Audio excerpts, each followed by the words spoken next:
released. This is the person they're looking for right now. So again, if you're just joining us, if you're getting information, this is why there are the impacts that we're talking about. That individual who they're looking for tonight appears to be carrying a AR-style rifle. And to consolidate our number, the AP now reporting 16 people dead, confirming the number that CNN's been reporting as well, and that there are multiple people beyond that who are injured. And in fact, the word that we're hearing is dozens. Dozens people injured based on law enforcement sources. I want to cite CNN on this. CNN reporting based on a law enforcement source that dozens of people are injured tonight. And we've seen a huge presence at the hospital. Johnny Maffey's been there for well over an hour. A huge security presence. Also rows of ambulances lined up at the ready. Central Maine Medical Center told us earlier they were responding to a mass casualty incident. Again, dozens injured is the word we're getting. 16 dead tonight. Just, it's hard to put into words. We see these mass shootings in other places, obviously. It's heartbreaking. Tonight. It's really tragic, and it's hard to process, I know, for people in the community. Anna Kuhn talked to someone earlier who just walked down to the hospital, kind of unsure what else to do, just wanting to give their thoughts and prayers to everybody tonight. So take a listen. I've lived here since 2012, and this is my stomping grounds. I've been stomping these grounds since I was 19 years old, and I'm just overwhelmed. I've been here trying to spread, some kind of comfort, some kind of support, but this is an overwhelming situation. I don't think we've ever had anything like this, except that guy that died in Kennedy Park that got beat up, but that's been a while. And I'll tell you, my insides are just really sick over this. I've heard people that down there by the doors that have family members in there. There was a girl down there with 5 people, all got shot up. And they're like frantic. What are you gonna do? And I can just feel the vibes from other people. So yeah, this is not good. And you said you have family and you've been able to contact them? Yep. My family knows all about it. Thank God my son has technology where he has a smartphone. So he's got the scanner and he's following it all. So I've had all my friends on the phone with me to make sure they're safe. Until I told them, lock your doors, lock your windows, because you don't know what this person's capable of. And there is a shelter in place, but you said you're here in the hospital just to pray for these people. Yep, I'm doing a lot of praying. God's on overtime, because I have a funny feeling there's going to be a lot of people that might not survive, from what I've heard. And so, have you talked to some of the families down there? Yeah, a little bit. Like I said, there's one girl down there, there's 5 people. She just whipped out 5 names of people that and they brought in somebody in a vehicle that was shot. Right from the pickup. Took him right in the hospital. So, yeah. And there in some of that video we were just seeing too, it looked like law enforcement armed with pretty big rifles as well as they respond to this. And again, a manhunt is still underway right now. And that's why this shelter-in-place order is still in effect across Androscoggin County. And to add to what that individual we just heard from was saying, we also spoke earlier tonight with Father Dan Greenleaf from the St. Peter Parish in Lewiston, who says that one of his colleagues has been at Central Maine Medical Center and in at least 2 cases, to his knowledge, issued essentially last rites for people who were in the hospital, medical staff who couldn't save. So that's 2 people that we heard of from Father Greenleaf and one of his colleagues. They're in the hospital praying for people and administering care, faith care, to families who are there. And there are so many families tonight who are obviously in anguish right now, trying to get information about their loved ones. I can also add one other thing to something that woman said earlier tonight, was that there was a lot of families that were gathered outside of one of the doors for a period of time tonight. Our understanding from our Johnny Maffey live on scene is that they've now moved those family members to a different location. We don't know exactly where, but they've been moved to another location where they can be briefed and get information. That's at least what we've been hearing and what we understand about those families who are desperate for information, who've been gathering at Central Maine Medical Center tonight. And if you're just joining us, again, we want to show you, these are the pictures of the suspect released by authorities earlier tonight. Again, appears to be a white man with brown hair, a brown beard, wearing a brown sweatshirt, and also carrying a large AR-style rifle. It's unclear where this particular photo was taken. Some earlier ones released by the Androscoggin County Sheriff's Department did appear to be surveillance video, security cameras from the Just-in-Time bowling alley, one of the locations that we know authorities are focused on where they say this shooting occurred. So again, this is the suspect. Anybody with information is asked to call 911. Give any information you have. We continue to use our resources as well to try to bring you as much information as we can. We have multiple crews on the ground there, being safe, but on the ground there in the Lewiston, Auburn area. We also have our own Dan Leporello, who's live in studio tonight with more information as well. Dan, you've been updating, getting information about what's happening there in Lewiston as well. Yeah, guys, we've been trying to get in touch with many of the city leaders in the city of Lewiston. I've been in contact with a few members of the city council tonight, all of them devastated about what has happened and unfolding still in that city this evening. Well, I know you guys were trying to talk with Councilman Larry Pease a little while ago by phone, and we had a misconnection, so I was able to talk to him off air. I want to let you hear a little bit about what he had to say, his message tonight for the people of Lewiston. Well, my message to the people in Lewiston tonight is I have full faith in our police department. We have a great department that's certified. I know we're going to take care of this situation. It's a situation where it's never good, no matter what. Could you have ever imagined something like this happening in your city? Oh, God, no. No. I grew up in Lewiston, Auburn. I've been here all my life, other than maybe 2 years. But, no, I would have never thought this would happen. That was Councilman Larry Pease of Ward 5 in the city of Lewiston. I've been in contact with not only him, but the council president and a couple others throughout the city tonight who are just heartbroken at what happened here. And the council member mentioned the Lewiston Police Department, and I know there's been a lot of talk tonight about obviously they're actively searching for whoever is involved in this horrific act in the city. And he says he has his full faith within the Lewiston Police Department. Obviously, police departments across our state train for this. Our I-team has covered that training extensively. So we know that our law enforcement officers within our state are prepared for something like this. You just hope it never happens here. And unfortunately, tonight it has. And people in the city of Lewiston, those leaders reacting tonight. Guys, I'll send it back over to you. I know you have comment that's already come in from the mayor of Lewiston as well. Dan, thanks so much for the update. We do. Lewiston Mayor saying, I'm heartbroken for our city and our people. Lewiston is known for our strength and grit, and we will need both in the days to come. Also getting statements from our members of our congressional delegation. This statement from Representative Pingree from the 1st District tonight, quote, I am closely monitoring the reports of mass shootings in Lewiston. The unfolding violence is shocking. I'm holding the affected communities in my prayers tonight. Congressman Jared Golden issuing a statement on the situation, this devastating situation in Lewiston, saying, quote, like all Mainers, I'm horrified by the events in Lewiston tonight. This is my hometown. Right now, all of us are looking to local law enforcement as they gain control of the situation and gather information. Our hearts break for those who are affected, and we encourage everyone to follow the directions of the authorities as they conduct their work. And that's really the message from all leaders, congressional leaders, local leaders, telling people just to heed this warning from law enforcement to shelter in place. Again, this is a serious developing situation. This active shooter still out there, a manhunt underway, and they say shelter in place somewhere safe. Again, if you're home, that means stay inside, lock your doors, and it also keeps the streets open and available for law enforcement to be out there to get where they need to go and to do their job. And to the best of our knowledge, according to law enforcement, all of this heartbreak and anguish and anxiety and the manhunt tonight, all sparked by this one individual, as best we know.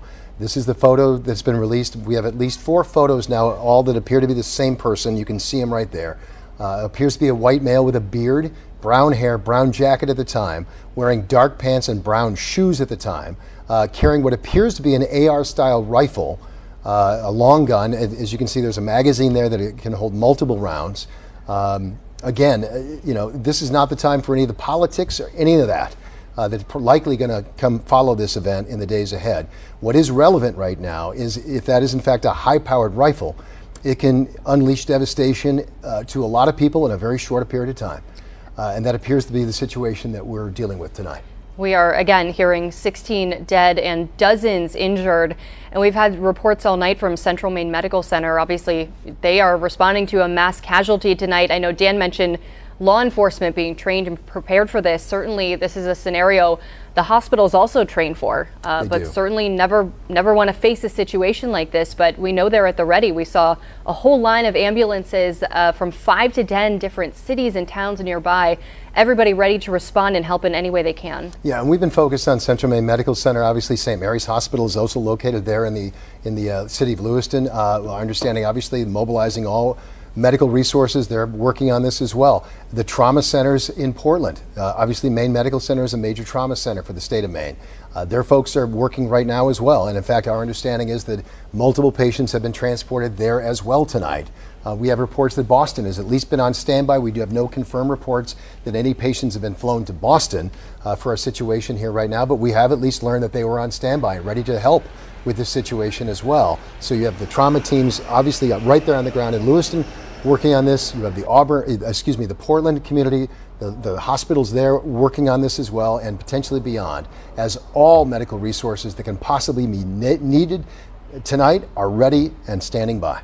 And this impacting the community in so many ways, obviously just tragic and heartbreaking. So many people are affected by this. Also, we should mention many schools are closed tomorrow. Lewiston schools are closed. Central Maine Community College is closed. They don't know how this is going to end. There is still somebody out there, still a very active situation. So that is the plan for tomorrow, no school. Let's go ahead and listen in as well. Some of the communications that we've been hearing from law enforcement as they monitor this, as they respond. This was from earlier tonight as they were reacting to, we believe, the shooting scene at the bowling alley at the time. Let's listen in. To Turner Rescue, need you to respond to the town of Lewiston. It's going to be spare time recreation for an active shooter incident. Again, that's going to be the town of Lewiston at spare time recreation for an active shooter incident, multiple people down. You heard it that again. That was earlier. The reports they were responding to reports of multiple people down. That was Turner, north of Lewiston, Auburn. Their rescue EMS teams responding to help every community anywhere close by to Lewiston, Auburn. They've responded tonight. And the bowling alley, obviously just one of multiple locations involved tonight where authorities are investigating. Here's a map of the confirmed locations. You can see just-in-time recreation. That's the bowling alley. That's also where some photos of the suspect carrying a large weapon were captured that we've shown you throughout the night. The other location on Lincoln, Shemenji's Bar and Grill Restaurant, that's where Mal Meyer is tonight. And he told us they're being kept a pretty far way back, but there is still a large police presence there right now. As they continue to process that scene, we hear there may be multiple locations along Lincoln Street that they may be investigating right now. We heard some reports that they're at least investigating around the Walmart distribution center down on the south side of the city, down closer to Goddard Street. Again, this is the photo that they've been released. This is from the Lewiston Police Department putting out this image. We had images earlier that were from the Androscoggin County Sheriff's Office. The reason we keep going back to this one is because it's a tighter shot, especially the image right here. This is the best shot we have so far from law enforcement, so we suspect it's the best shot they have of the face of the individual they're looking for. This is a mass casualty situation, a mass shooting situation at multiple locations. To the best of our knowledge, one suspect. The subject of this manhunt still underway now, more than 2.5 hours. This has been going on, folks. We mentioned it earlier. The response has been far and wide. We have reports that the Boston Celtics put out a statement on social media tonight, issuing their thoughts and prayers for the people of Lewiston tonight. We also know, we brought it to you earlier, I'll mention it again right now, we've heard from the White House tonight that President Biden has been briefed on the situation that's unfolding right now in Lewiston and is continuing to monitor the situation, as is Governor Mills in Augusta. So state, county, federal, all the way up to the White House are aware of this. The prayers are coming in, but at this point, obviously, law enforcement needs more than prayers. They've got to find this guy for the sake of our communities tonight, and they're actively doing the best they can to find him. We want to go back out to Lewiston now to CBS 13's Johnny Maffey, who has been at the hospital outside Central Maine Medical Center. Johnny, what are you seeing there right now? Is there still a pretty large police presence? There certainly is a large security presence again. Good evening again to you, Marissa and Greg. One thing we have seen since we have been here since the last time we checked in here on CBS 13. Is some nurses have been shuffling in and out, which certainly a good thing. Everyone's getting that rest they need, because they did call this a mass casualty event here at Central Maine Medical Center. Another note is they are being escorted, some of them, by the security officers and police officers that we are seeing. Now we'll show you over here. Earlier tonight, if you weren't watching, there were a lot of family members and loved ones and friends concerned over here. There was a table set up, multiple people in scrubs. I'm not sure if they were nurses or not, but certainly hospital employees had their laptops out, had their tablets out there, trying to check people in, trying to help people account for their loved ones. But it was very difficult. There were a lot of questions still. Certainly, not a lot of dry eyes going on. A lot of people on their toes. Now, another thing is we just saw a helicopter take off from here at Central Maine Medical Center, and there have been some helicopters circling around the area as well. And people down in the Portland area tell me the life flights have been landing over at Maine Medical Center, and certainly some concern, but it's been more calm now because all of those loved ones over there were moved to a different location, not right inside the hospital entrance here, but a different location. Now behind us is the main entrance, and that's where there are some ambulances staged across the street. There's multiple towns, 5 to 10 towns named, and some of the parents we talked to 2 parents whose sons were at the bar that Mal Meyer is at right now, and they haven't been able to get in touch with them last time I checked in with them, but we'll certainly be looking out for them tonight, and definitely thoughts and prayers to everyone that's involved right now. Yeah, Johnny, as a father of a 23 and a 21-year-old son, I can't imagine what that family's going through right now, hoping and praying that their kids who are adults who are at that bar are okay tonight. Our thoughts are with every one of those families tonight. Johnny, thank you. We want to get right out to Dan Lamparello live in our newsroom. And Dan, we understand you have some information from our media partners at the Bangor Daily News about who this suspect may be. That's right, guys. Our media partners at the Bangor Daily News, actually their political editor Michael Shepard, who partners with us here at CBS 13 quite a bit, has confirmed with a state police spokesperson that the suspect involved, if the only suspect involved in tonight's shooting in Lewiston, has been identified as 39-year-old Robert Card. Again, that's according to our partners at the Daily News, who have confirmed this with a state police spokesperson. They say there's currently a be on the lookout for this suspect tonight, and his last known address, the I-team has been doing a little bit of digging.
And that's really tied in with what law enforcement is asking of the community right now.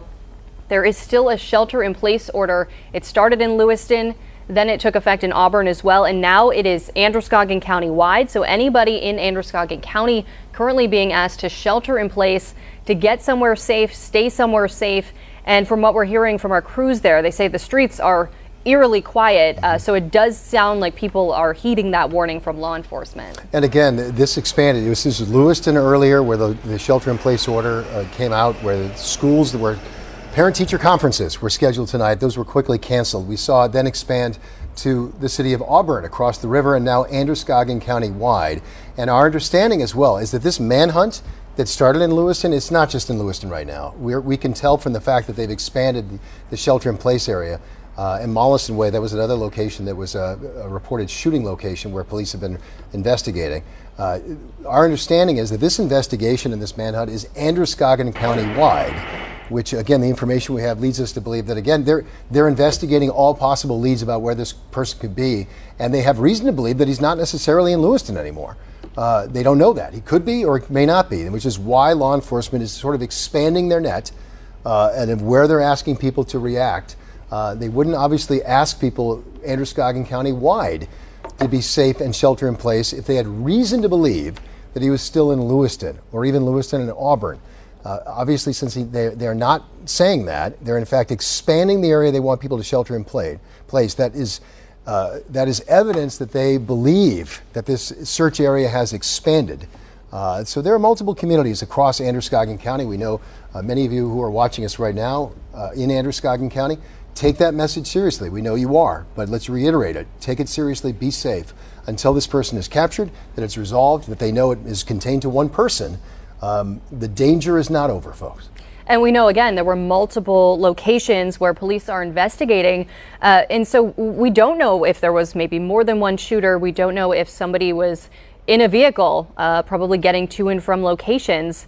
A lot we still don't know at this hour. But again, obviously a large search area, one that's expanded with this manhunt underway. And again, we want to keep showing these photos. These are photos from the Lewiston Police Department. The best photos we actually have of this suspected shooter here. Again, a white man with brown hair, a brown beard, wearing a brown sweatshirt and carrying a large AR-style rifle. And again, it does appear to be the same man who was seen in photos released by law enforcement a little earlier tonight. And those looked like they came from security cameras at the Just-in-Time bowling alley. Unclear where these photos were taken or how much later it may have been. Let's keep the photo up because, again, our Dan Lamparello reporting with our partners from the Bangor Daily News, from Michael Shepard, our partner there at the BDN, reporting a person of interest or a name of interest, Robert Card, last known address in Bowden, Maine.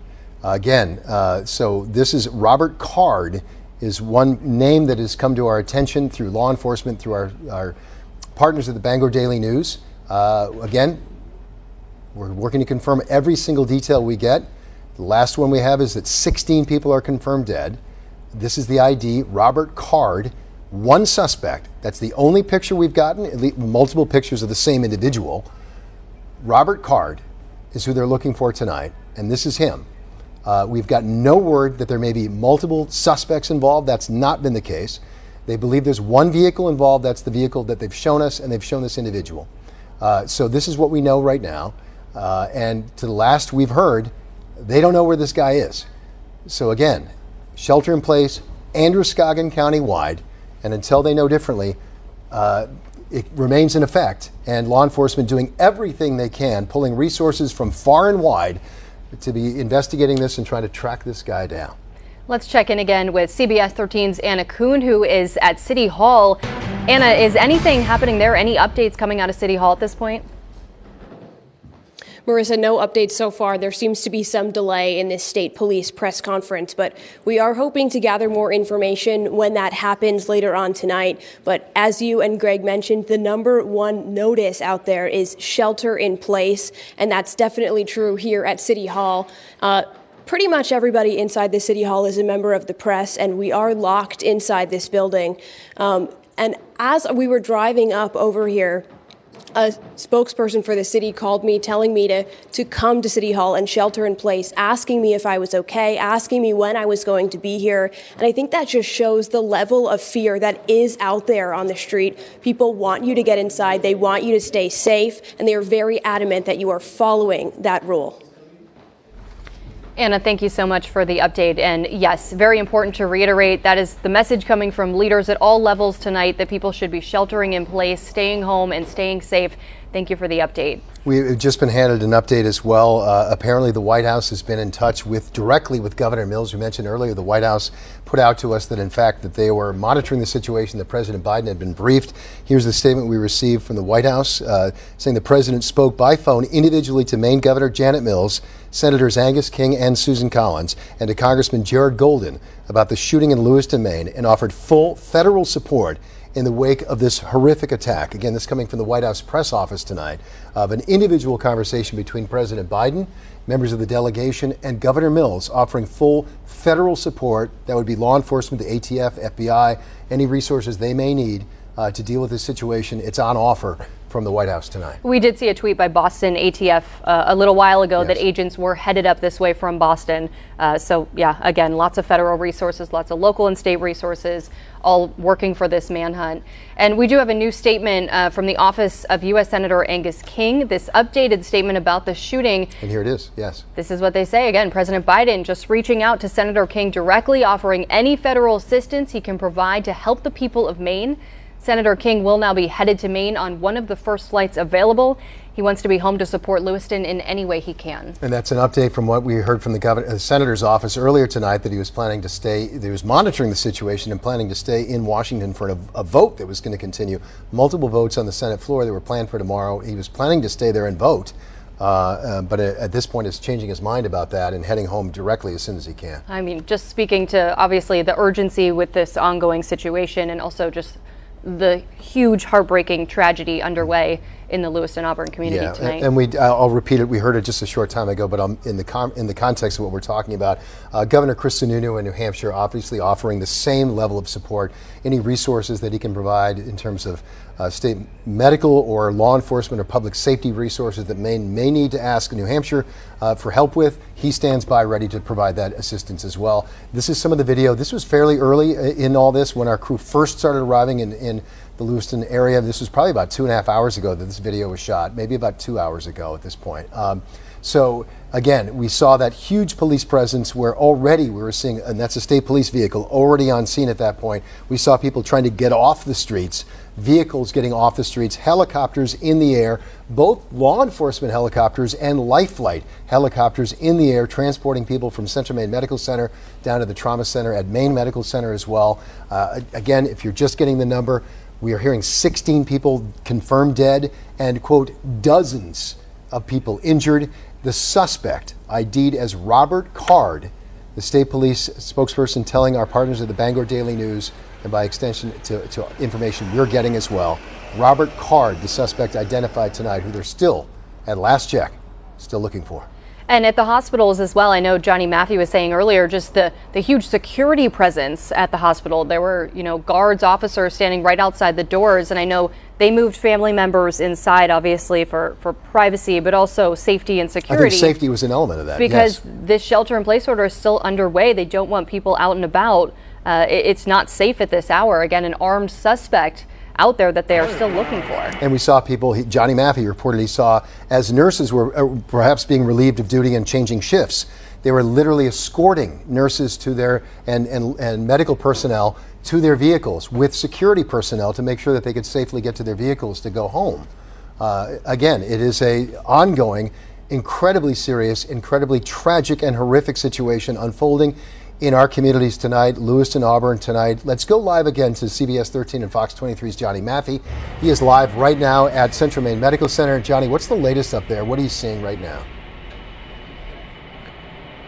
Well, Greg, last time we checked in, I told you guys that there was a group of loved ones looking for patients inside that was moved inside. Now, I don't know the location where they moved, but I'm texting back and forth right now with a mother who is looking for her son inside, and she says they were moved in due to the fact that there are still active shooters. That's what they were told by law enforcement that moved them to a room inside, not right through the main entrance. This, I believe, is a hospital employee pulling out right now. A lot of officers have been escorting some nurses and employees who are headed out for the night, and I'm sure that some people will definitely have to be due back in a little bit later. Now, the person I've been talking to still trying to get in touch, find out more information about her son, and they say that there are still hospital employees. This is from a text from like I mentioned, a patient's mother. There are still hospital employees trying to get people that information that they very much need, and certainly waiting for an update from them throughout the night. Like I mentioned as well, and you just said it too, Marissa, active security presence right now, a lot of people on their toes, and a little bit ago we saw a helicopter take off from the roof, and there were some circling the area earlier too, and that's what we have right now, and certainly working to learn more.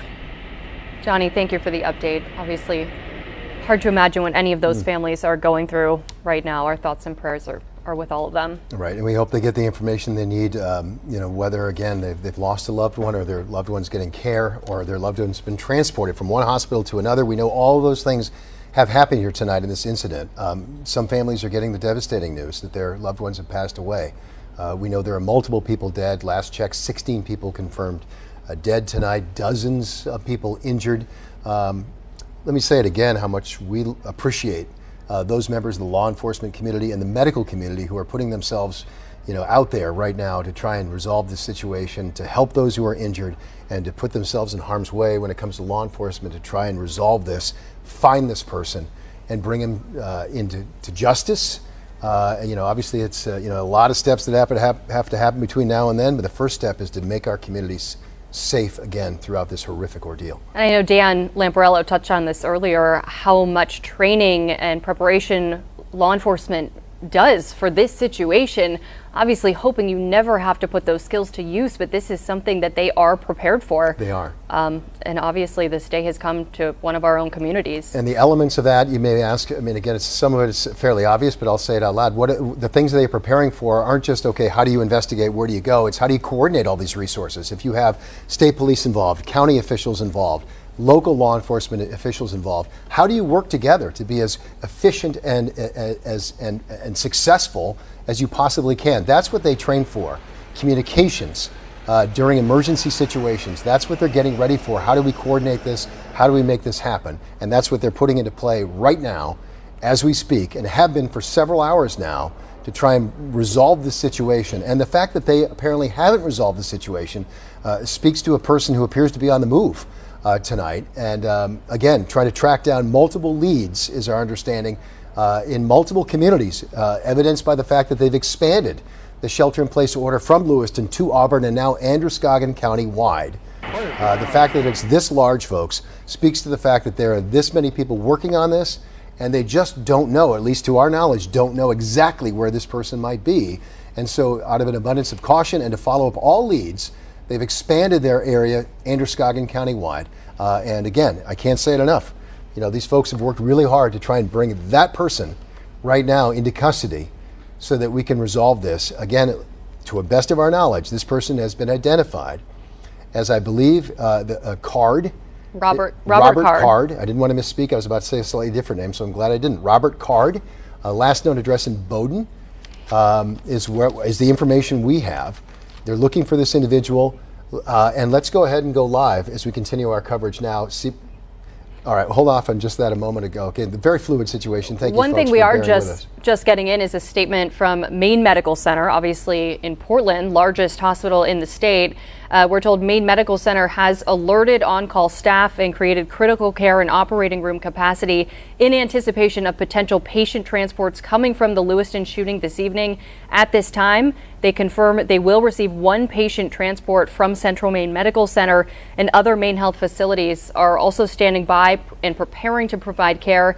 They also add that out of an abundance of caution and because of the dynamic developing nature of this situation, MMC and other Maine Health hospitals have closed their campuses to non-hospital personnel and non-patients until further notice. Again, that as well speaking to the heavy security presence at Central Maine Medical Center tonight. And we mentioned a moment ago how this investigation is expanding beyond Lewiston, Auburn, into greater Androscoggin County. CBS 13 and Fox 23's Mal Meyer. He was live on Lincoln Street in Lewiston. We understand he is now in Lisbon, where police were told have been looking for this suspect, Robert Card. Mal, there's a police presence behind you right now. What can you tell us? First of all, tell us where exactly you are and what's happening there. Yes, I see a law enforcement agent from the U.S. Marshal's office just walked by us. We are on Lisbon Street near River Road. We are in Lisbon, which is several miles away from both of those shooting scenes back in Lewiston. This is near the Androscoggin River, and it's also by Lisbon Falls. We are hearing a helicopter overhead, and we can see a very big police presence behind me. We saw what we believe to be a SWAT team go by the street just a short time ago. I can hear the helicopter overhead right now, and my photographer pointed out it looked like potentially a drone was also flying over the scene a short time ago. I asked a police officer just a few minutes ago if they believed that the suspect was here. He replied that he did not know. Then another law enforcement official came up to us and said for us to get back, and then said the area was not safe. So this is a very active scene. Again, we are in Lisbon by Lisbon Falls. This is several miles away from those shooting scenes up in Lewiston. So we're trying to gather more information about what could be happening here if they do believe that the suspect is in the area. But this has just been unfolding over the last few minutes here. So again, we were told just a very short time ago by law enforcement here to back up, saying that this was not a safe area to be in. So we are definitely keeping our eyes peeled for anything, hearing anything that could be happening around the scene.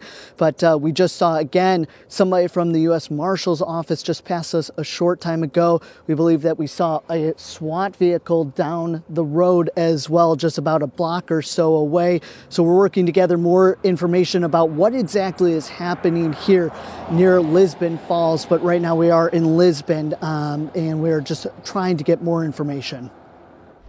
Mel, you and your photographer stay safe first of all, and if you see any activity, alert us. We'll certainly come back to you. And we do have another update just coming into the newsroom. CNN now reporting 22 people are dead in these shootings.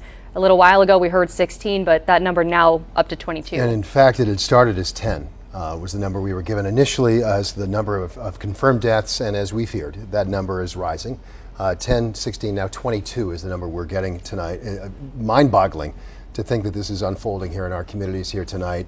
Just to give context to where Mal is, as we come up on the 11 o'clock hour, those watching us here on CBS 13 and Fox 23, Lisbon Falls, just a short, relatively short, maybe 10 miles or so drive down 196, State Route 196. I'm not saying that's the route we know that this person took, but that's the general state highway down from the Lewiston-Auburn area right down to Lisbon Falls area, which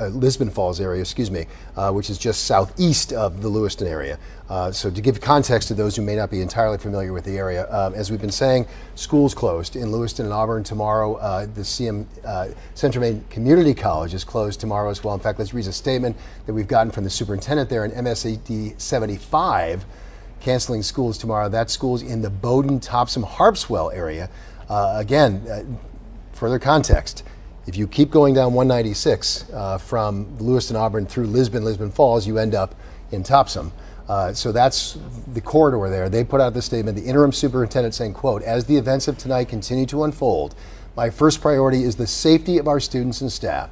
This is terrible and a tragic event, and I think this is the best decision to everybody's safety, again, is to cancel classes there in the MSAD 75 area, again, which includes that area around Topsom, I believe." And we want to check in now with Mike Violette from Lisbon. Mike, obviously we're hearing that the police presence has moved to the Lisbon area. What are you seeing and hearing where you are? Well, Marissa, I can certainly confirm that. For the better part of an hour here, we've had emergency vehicles, cops, SWAT teams flying by with sirens. Clearly, you can hear the helicopter from the state police overhead, and we're used to a lot of traffic here on 196 because, as Greg just pointed out, it's the main drag between Lewiston and the Mid-Coast, and a lot of BIW workers go back and forth. We're used to a lot of traffic, but my God, this has been unbelievable tonight, and certainly I would classify it as a little bit unsettling as well to have it happen. I'm literally about a mile away from where they are right now, so we're certainly not used to this, and certainly not used to this kind of police presence, and it's just a remarkable day in all the wrong reasons, for all the wrong reasons. Mike, have you been sheltering in place, and if so, for how long? Yeah, I mean, I've been home all day since late afternoon, and obviously I got a message from a friend of mine who texted me and said, I hope what I'm hearing in Lewiston isn't true. So obviously I jumped right on Twitter and began monitoring things and became aware of just how serious this was. And you know, it was going on in Lewiston, you know, which spare time bowling is, you know, a good 7-8 miles away on the other side of town. So you don't feel immediately threatened, but then you hear, you know, Walmart distribution center, and then you hear the other place, the name of which escapes me at the moment, and then, you know, not long thereafter, I start hearing helicopters flying overhead, and I start hearing sirens and check the window, and clearly the suspect has come down here and apparently is at the Peppermill Trails, which is about a mile away from where I am, which is, there's a brook down there. It's close to the Androscoggin River, which apparently is where his car was found and where the police presence is at the moment. I can't hear the helicopter at the moment, but I certainly have, in the last hour, I've heard it go overhead a number of times. And Mike, to follow up on that, and glad to hear you're well, but to follow up on that, did you obviously see and hear the presence ramp up in the last half hour, 45 minutes or so, from what you were seeing earlier? Okay, which does coincide with what our Mal Myers. Greg, you could hear it was a very loud, large vehicles. I think one of your reporters mentioned a SWAT vehicle. You could clearly hear that go by. Unlike anything you've ever heard or seen before, is the way I would classify it. You hear an ambulance go by here and there. Or actually, I'm right around the corner from Lisbon Fire Department and the Lisbon Emergency Medical, the EMTs and such. So, you know, it's not unusual to hear an ambulance go by, but to the amount that we've heard is just beyond belief tonight. It's been unsettling to say the least. Yeah, certainly incredibly difficult to wrap your head around. Mike Violette, thank you so much for talking with us tonight. Stay safe. Sure. Thank you, Marissa. And to build on what we were just talking about there with Mike Violette, and to build on what Mal Myers said, the shelter-in-place order that's in existence for Lewiston, for Auburn, for all of Androscoggin County, none of that has changed. What has slightly changed is there's an increased emphasis right now in the Lisbon Falls area. As Mal was saying, the message there is that's a focal point.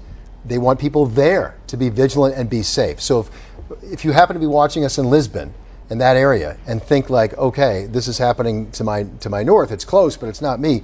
No, they're saying right now, it is you. You need to take this seriously, you need to be safe, you need to be careful, and you need to shelter in place there as well. Again, I want to pick up on something Mike just picked up. He said that there was a vehicle found in Lisbon. That's unconfirmed at the moment. There are reports, though, of that. There are reports that there's a heavy police presence and Mal Myers seeing it near the river off of Androscoggin, the Androscoggin River there in the Lisbon Falls area. We're bringing that information for safety purposes, not as confirmation that that's where this guy is. This is for safety focus, folks. So take that seriously, and as we learn more, as they narrow it in, we'll bring that to you. Yeah, we're learning more also about the FBI response. The FBI Boston Division continues to coordinate with local, state, and federal law enforcement partners in Maine and say they stand ready to assist with any available resources they need, including evidence response, investigative and tactical support, as well as victim assistance. We continue to urge the public to remain vigilant and report any and all suspicious activity and/or individuals to law enforcement immediately. As this situation is still very fluid, we have no further comment at this time and will refer you to the Maine State Police. But clearly Maine getting a lot of help from partners at all levels, as I know earlier this evening, President Biden speaking with our governor, Janet Mills, as well as our congressional delegation, promising any federal resources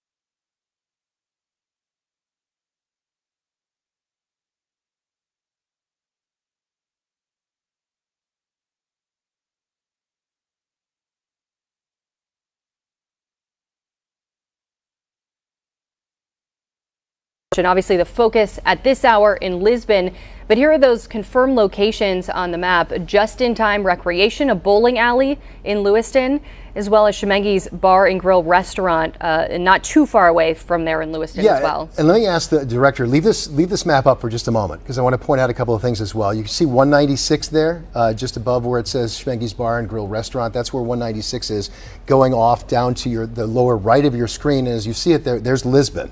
And so that's where the focus is right now as well, in addition. Not just there, but in addition, and there's a particular focus in the Lisbon area. And it's just off that map is where we see down 196 continues, down to Topsom. And we just heard from the school there. They're closing school all the way down to that area as well, MS-80 75, because they want to be safe. Mike Violet brought up an interesting point. There are a lot of workers at BIW, for example, who live in the Lewiston, Auburn area or points in that area, who travel 196 on their way to work. There's actually buses that they use, shuttles that they use to bring people down to work down in Bath. Unclear tonight what's happening with those shifts, if they're going to somehow close a road. So far, we have not gotten that information, but it's something to continue to monitor.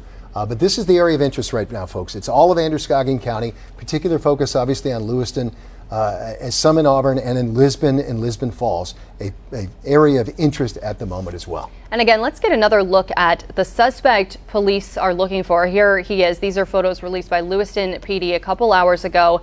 This is a pretty close up. This is the best photo we have of his face. A white man identified as Robert Card at this point. You can see he's carrying a large AR-style rifle, wearing a brown sweatshirt, brown hair, brown beard. This is the man they're looking for. Yeah, and to reiterate, there's a lot of stuff on social media about this individual, who he might be.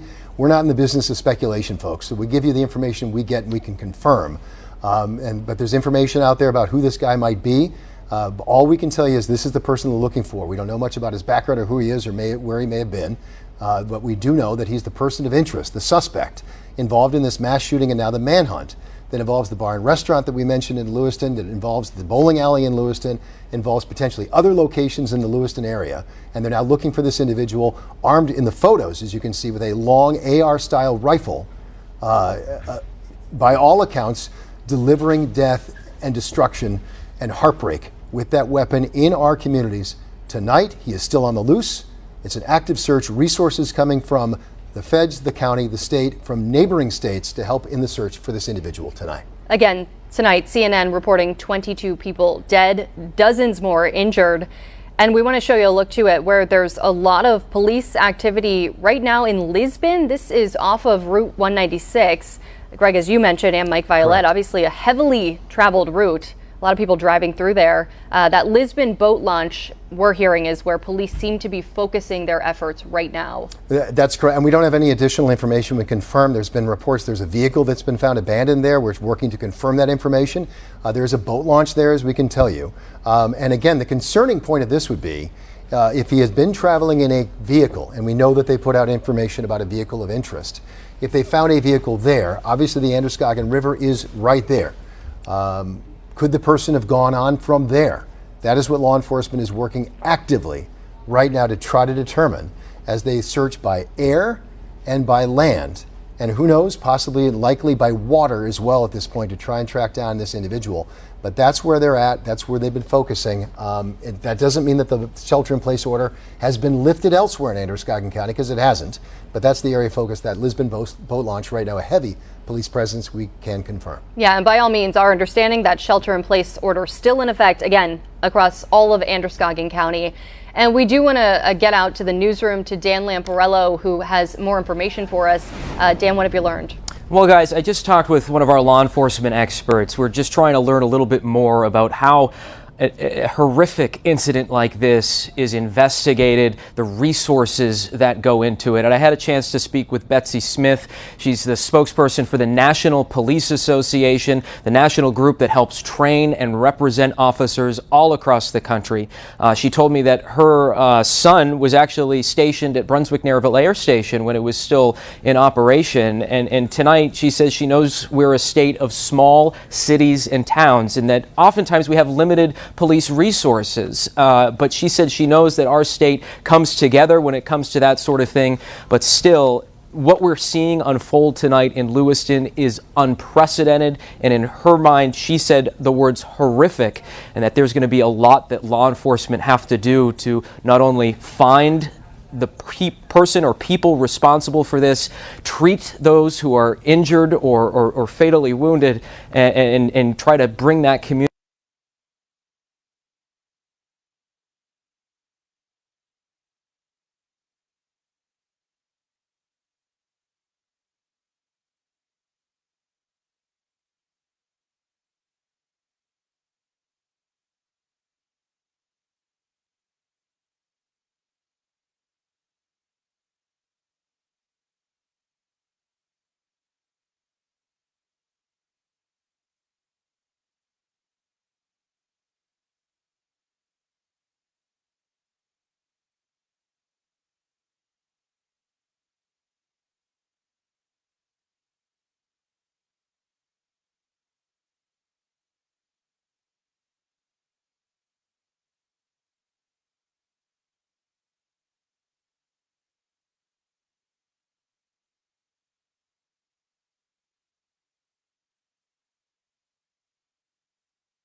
One of the places, possibly the bowling alley, where one of the shooting locations they're investigating.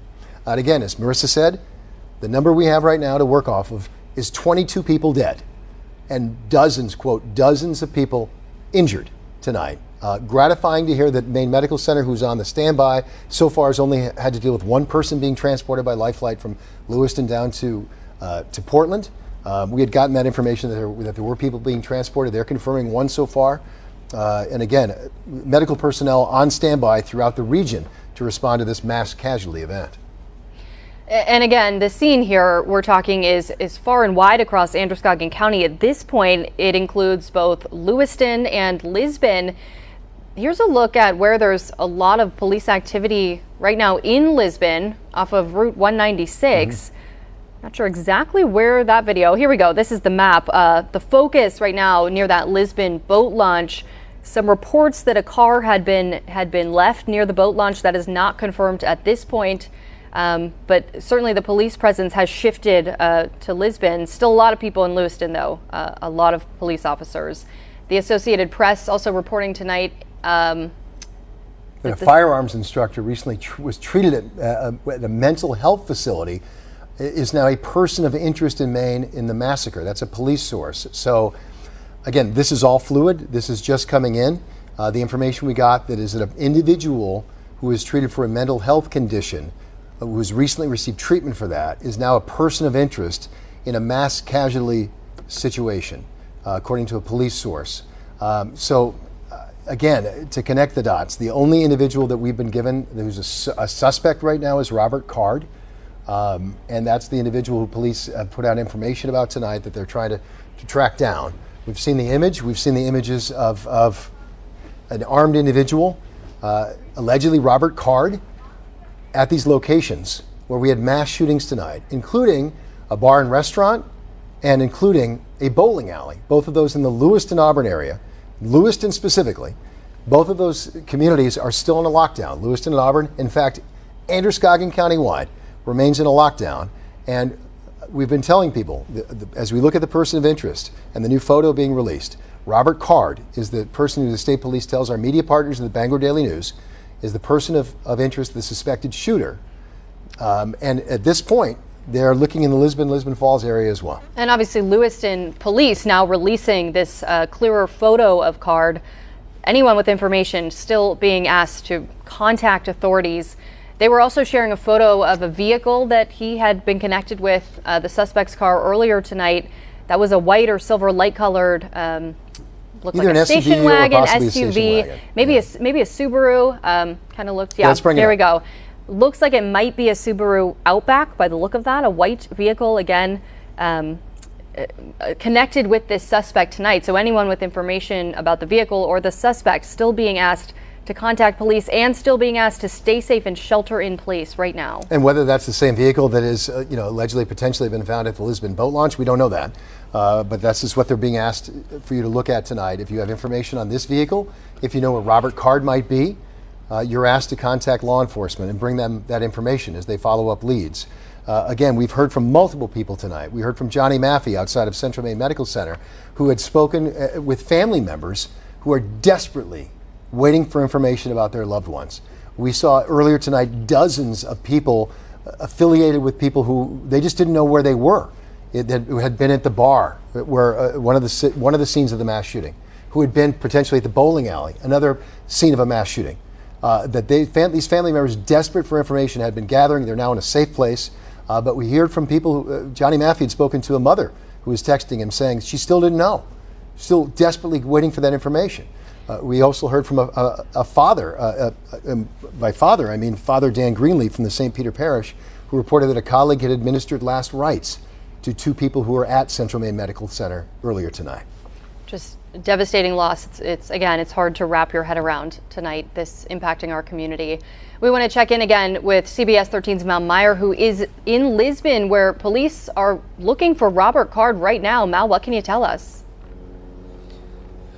Yeah, we've been here for about 15 minutes or so at this point. We are on Lisbon Street in Lisbon, right near the border of Lisbon Falls along the Androscoggin River. And just a short time ago, we did hear a rather large bang kind of sound in the distance. It was kind of back where other law enforcement vehicles have been, but after that we didn't see a lot of movement. That's what's so hard about these kinds of situations is that it's very fluid.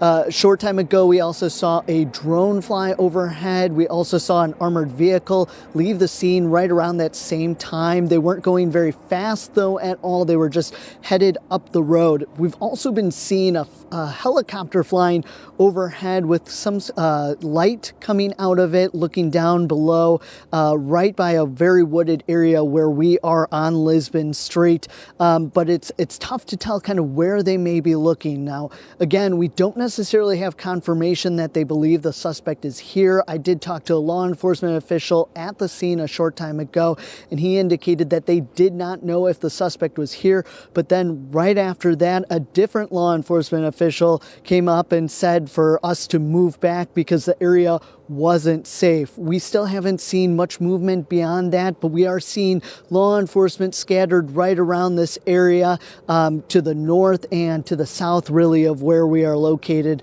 Again, we are on Lisbon Street in Lisbon, right along the Androscoggin River, where there is still a very active scene at this point, but it's unclear, where law enforcement may be. It is very dark out here. It is very hard to see where they are, but we have been seeing lights on both sides of us where we are on the road. So we're still working to get more information about, what led law enforcement to this area, what led them to this part of the scene, especially since we are several miles away at this point from the shooting scenes back in Lewiston. So we are working to try to get more information here. But again, it is still a very active scene. We are seeing various law enforcement vehicles. I know that just a short time ago we saw somebody from the U.S. Marshals Service as well, and in addition to that helicopter that keeps circling overhead. So we're going to keep on trying to get some more information here on the ground in Lisbon. Back to you guys in the studio. All right, Mal Meyer, obviously be safe out there, please, and give us more information as you can and safely do so, but be safe, as he's reporting live there from Lisbon, which is an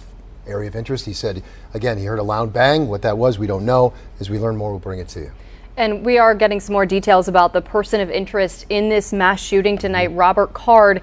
The Associated Press now reporting Card, the man identified as the person of interest in this mass killing in Maine, is a firearms instructor trained by the military, that he was recently committed to a mental health facility, according to a state police bulletin.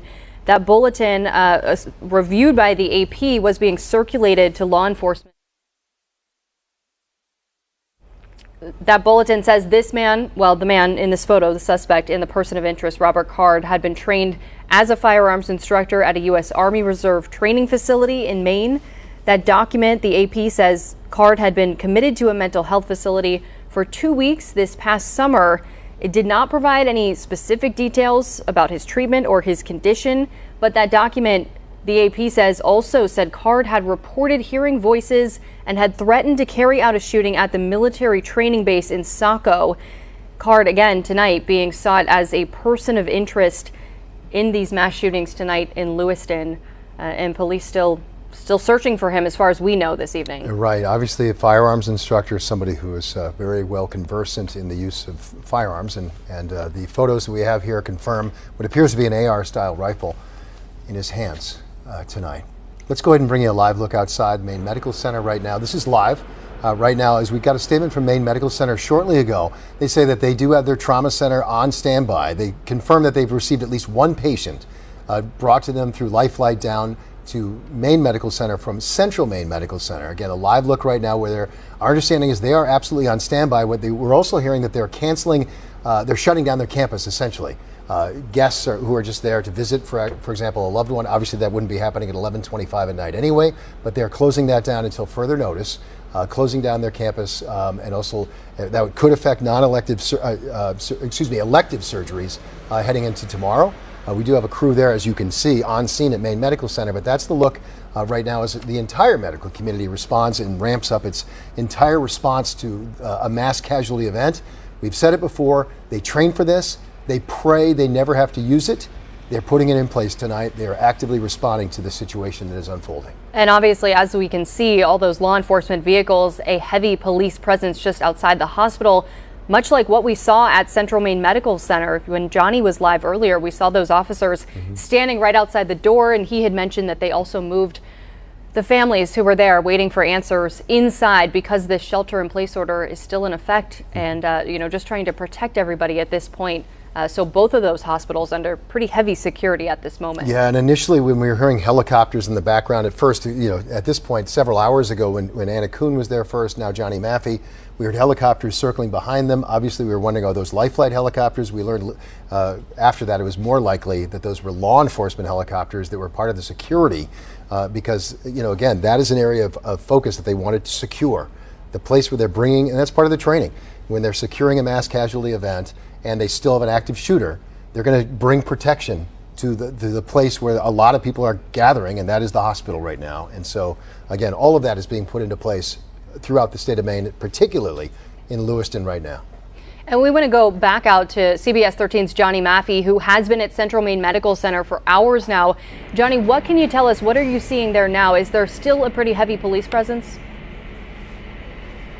Yes, there certainly is, Marissa. They've been outside here, cruisers in and out, and several cruisers just entered the area as well. Now we'll pan over to the right here. Again, we're to the right of the entrance if you're looking at Central Maine Med, and a bunch of law enforcement went into a parking garage across the street there that is lit up. We saw them walking around over there through the parking lot here, and we weren't sure what was going on, but definitely some cruisers entered the area as well, and there are still officers with the long guns outside, and it is all being blocked off.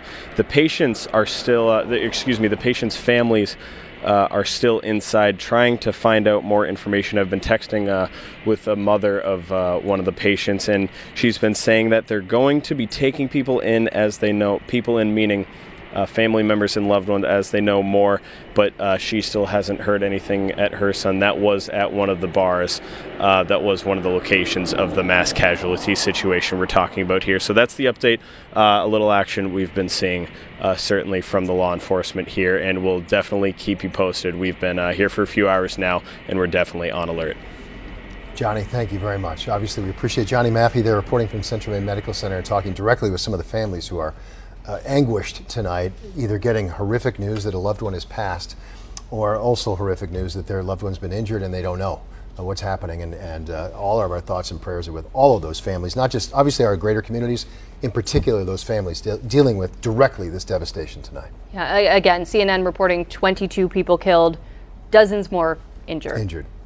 We want to go out to Dan Lamparello, who is live in the newsroom. And Dan, you talked with some of the city councilors in Lewiston. What did they have to say? We did, and one of those council members, Robert McCarthy, is actually the one who confirmed to CNN that devastating number of 22 people who have died in this horrific mass shooting event in the city of Lewiston tonight.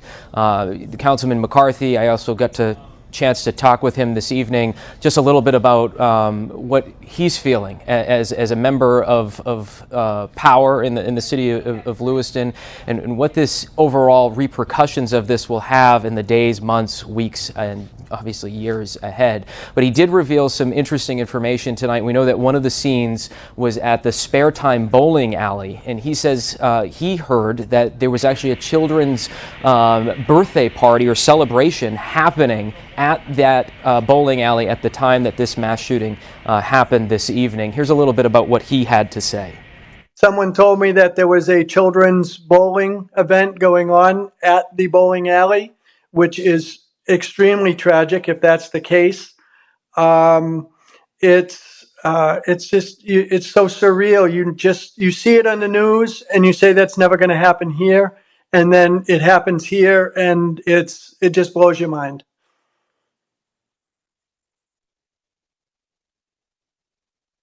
Counselor, bring my mic back on. Let's go live to Lewiston right now. Our understanding that Shannon Moss, State Police spokesperson, is speaking right now at Lewiston City Hall. Let's go there. Is very fresh. It's new. It's new for all of us. And our focus is on the investigation and getting this right the first time. And we're doing that with our partners. And we do appreciate you putting out information from time to time. Moving forward, we would appreciate it if you got that information from us so that we knew that it was accurate. And that is incredibly important for all of us from an investigative standpoint and from a public safety standpoint, that we have a unified front with this information as we release it. The delay in coming here with you now is simply because we want to confirm information from our end. We want to make sure the information we're giving you and the information that goes out to the general public is accurate. So we do have some information here that we will release. It is here on the podium. And this is a general caution to the public that approximately 6:56 this evening, a couple of shooting incidents occurred here with multiple casualties in the city of Lewiston. And police are currently searching for a Robert R. Card, 4/4 of 1983 of Bowdoin. Card is considered armed and dangerous. He is a person of interest, however, and that's what we'll label him at moving forward until that changes. If people see him, they should not approach Card or make contact with him in any way. The shelter-in-place order that currently stands in Lewiston remains. A vehicle, which was a vehicle of interest in this incident, was located in Lisbon, and we are now also asking residents in Lisbon to shelter in place. So please share that information with communities as well. If anybody sees Mr. Card or has any additional information reference to these two shootings in the city of Lewiston, please contact 911. If they see anything suspicious, please feel free to call their local authorities. We have literally hundreds of police officers working around the state of Maine to investigate this case, to locate Mr. Card, who again is a person of interest and a person of interest only. And we'll continue to gather information so that we can bring the suspect to justice and ultimately seek prosecution down the road. This release also includes a photo, which I believe I have seen from various sources. I would also let you know that we have created a reunification location, and that would be at the Auburn Middle School, so in the neighboring community of Auburn, at 38 Falcon Drive. Again, that's the Auburn Middle School. And when I say reunification center or location, what that means is that if somebody has a question or they have a concern, they can't find a loved one, they believe that a friend or a family member may be involved in what occurred here tonight in Lewiston, that they could respond to that location. We will have some of our behavioral health liaisons, counselors on site, and we'll also be providing information as it becomes available to us. As you can imagine, and as you know, there are multiple scenes in the city, to include multiple hospitals, multiple follow-ups, a lot of witnesses we're speaking with, and a lot of leads. The general public has been very cooperative and very forthcoming with information. So I would expect if we have additional information, we'll be happy to come back and share it with you. I know that from the city of Lewiston standpoint, probably going to close City Hall after this briefing and probably move everybody out. But again, we appreciate your partnership and your patience. I would offer to take questions just so you know that I probably won't have answers. And as long as you know that going in, there's no disrespect intended in that. Feel free to ask a couple, and if I think we can get there, then I'm happy to answer those. If not, we do have work to do on behalf of our communities, and that's our primary focus this evening. There are many specific figures about casualties are out there. The Sheriff Sampson told me up as many as 20. I just wanted to give you the opportunity to set the record straight on that. Yeah, I do appreciate that. And I know that there's been a lot of numbers out there. This is a very fluid situation. So the last thing I want to come up is give you a number and then 3 hours from now change that in one direction or another. So I don't have firm numbers on that. And when I do, we'll be happy to share those with you, because it's an important piece of healing and it's an important piece of information for all of us to be aware of. But I don't have a firm number on that. But at least 16, right? I think I just answered that question to say that I'm not going to give you any specific numbers. And there's been a lot of numbers all over the map all evening, and I don't think that that's helpful because it doesn't help family members. It certainly doesn't help the community to see, well, they just said this and they said that. So if you want accurate information, I'm prepared to give that to you when I have it. I don't have that right now. Does the suspect have any known criminal history with law enforcement? And is he someone who's been on the radar of state police or local police, to your knowledge? Well, Mr. Card, who we're speaking about right now, is a person of interest and a person of interest only, right? I'm not listing him as a suspect at this point, and we're not prepared to go into his background or anything else that we may be aware of. One more question? You're only looking for one shooter, correct? we're looking for this person of interest right now, and that's what we'll label, enlist, and speak about at this particular moment. When we have additional information, I'm happy to share that. So thank you very much. I appreciate that. Again, thank you for your time. And I know Assistant City Manager O'Malley will make arrangements, I think, to move everybody out of the building. So thank you very much. I appreciate it. These are the flyers that we were mentioning, so feel... We've been listening to Mike Soschuk. He is the Commissioner of Public Safety for the state of Maine, reiterating that Robert Card is in fact the person of interest in this case. His photo obviously being widely circulated now.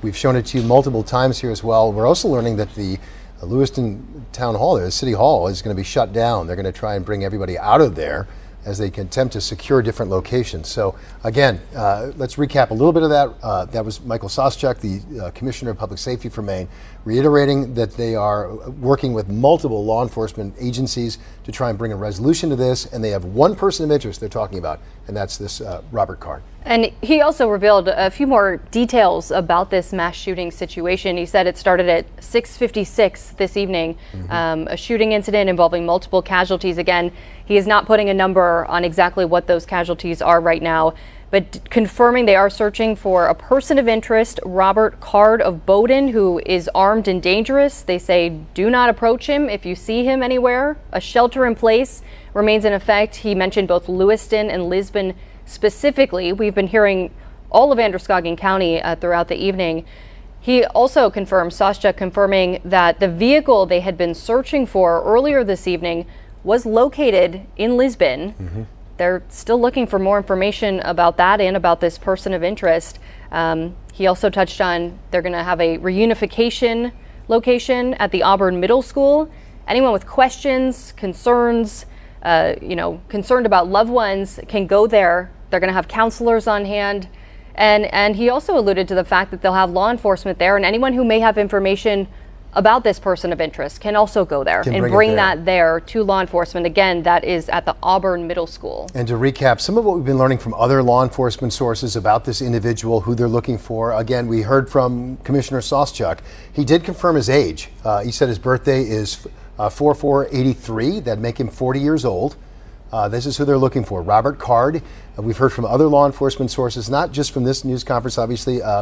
Understandably, the Public Safety Commissioner being very, as we've been trying to do as well all throughout this evening, is be very careful about stuff that's not confirmed. But what we have heard from other law enforcement sources is that he is a firearms instructor, military training, had recently gotten mental health support, and had been in fact committed to a mental health institution.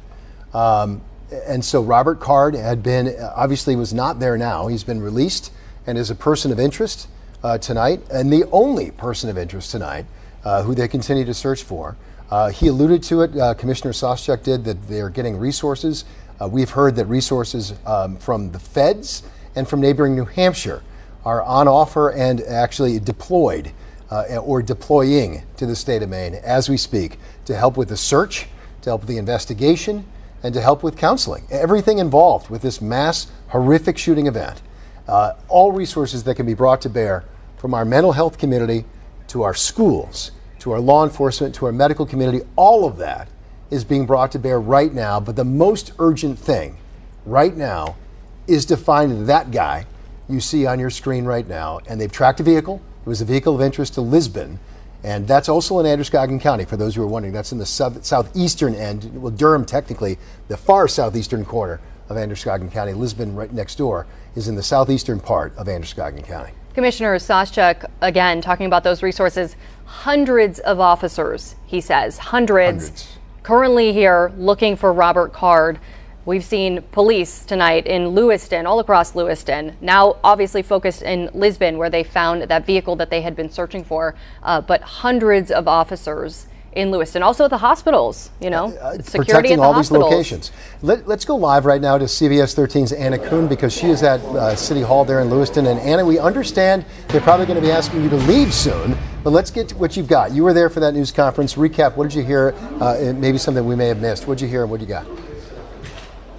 Greg, a lot of that information was confirming what we've been reporting tonight. Again, the person of interest is Robert Carr. That was confirmed by SoftCheck tonight, as well as that there were multiple casualties, but he did not report a number and said the situation is fluid right now and only wanted to give out accurate information, so he didn't want to give a number of casualties in this situation tonight. But he did give us some information about Carr, that he is a person of interest and police do consider him armed and dangerous. So if you do see him, do not approach that person of interest and instead call the police immediately.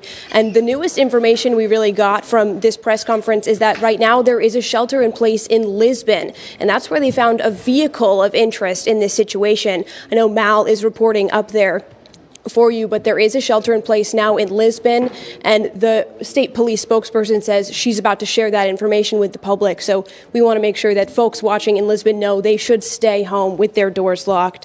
Again, hundreds of police officers working on this situation. And the other new piece of information we got tonight is that Auburn Middle School is going to be used as a reunification center. The state police spokesperson, Shannon Moss, says that should be open now and likely will be open throughout the night. But that's a place where families and friends can go. Head to Auburn Middle School if you have questions, if you're unable to contact a loved one, if you're worried about somebody that you may know who you think may have been involved as a victim of this shooting. Head to Auburn Middle School, and they hope they'll have counselors there to help you through those questions and concerns and hopefully give you as much information as they possibly can. Again, that's Auburn Middle School. She says it is open tonight and expects that it will be open late into the evening.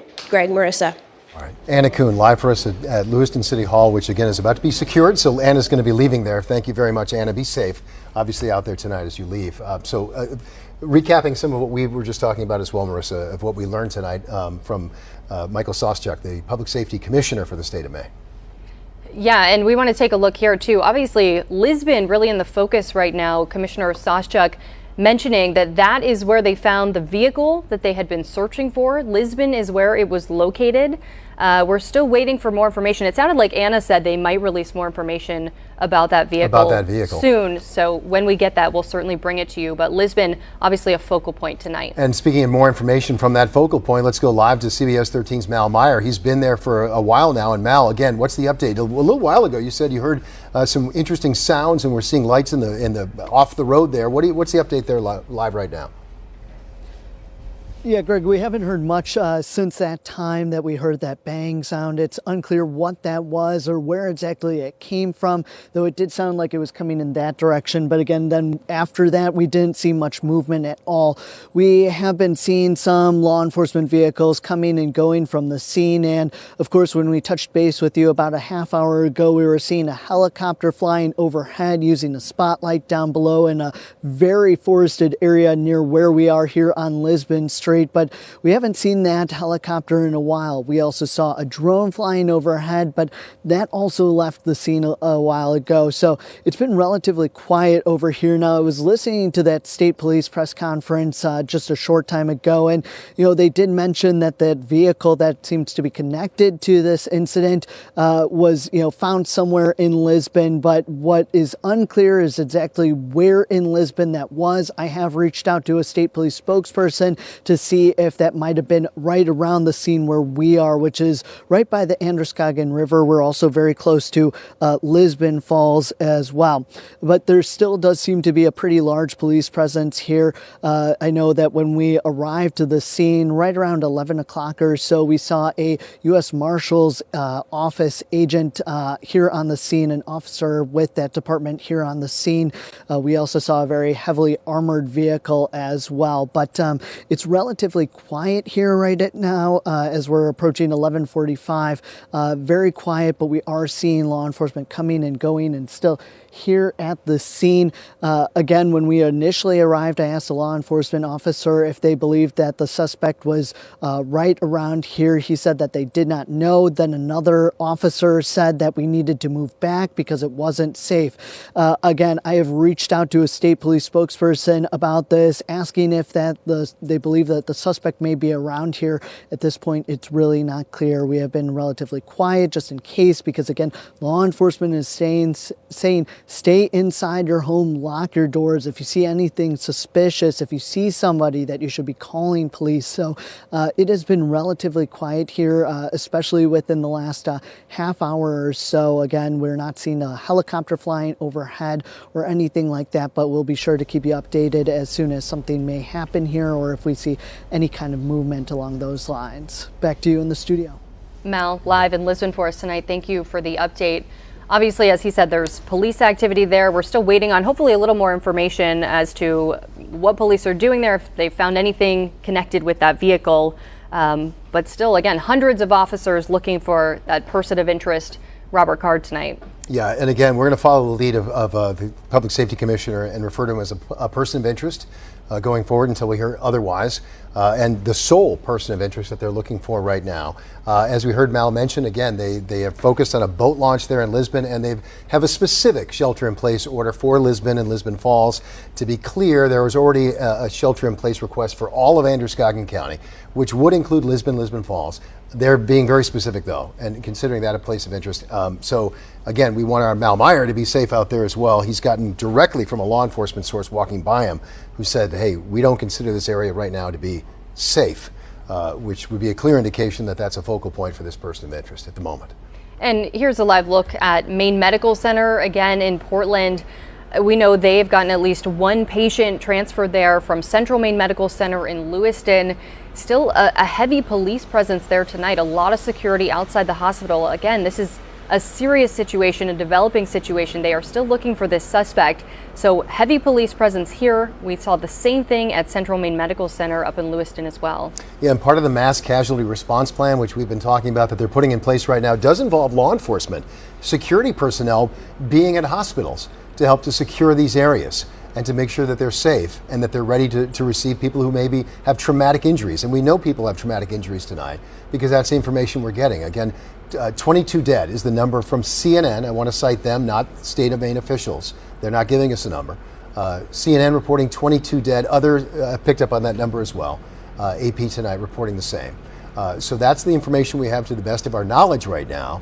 The information we had earlier that this Robert Card was a person of interest, that has been confirmed. Let's show you his photo once again, because this person, to the best of our knowledge, still not in custody. And as long as he's not, here's his photo. Again, these are the photos that were actually first released of this person of interest earlier this evening by Androscoggin County Sheriff's Office. You can see him there, brown hair with a beard, the brown shirt. The same person we saw released in some other photos from later in the evening. He is holding what appears to be an AR-style rifle. These are the other photos. These we're not exactly sure where these were taken. These are from Lewiston Police. Lewiston You're right, Police. Not as clear. I mean, we don't know what business or exactly where this was. That earlier photo we do know was from the Just-in-Time bowling alley, which police have confirmed as one of the locations of this mass shooting. And the other location that's been confirmed as a location of the mass shootings was the I'm going to say it wrong. But the bar and restaurant, Schmeggins, I believe it's pronounced, on Lincoln Street. On Lincoln Street. That's another confirmed location of the mass shooting event.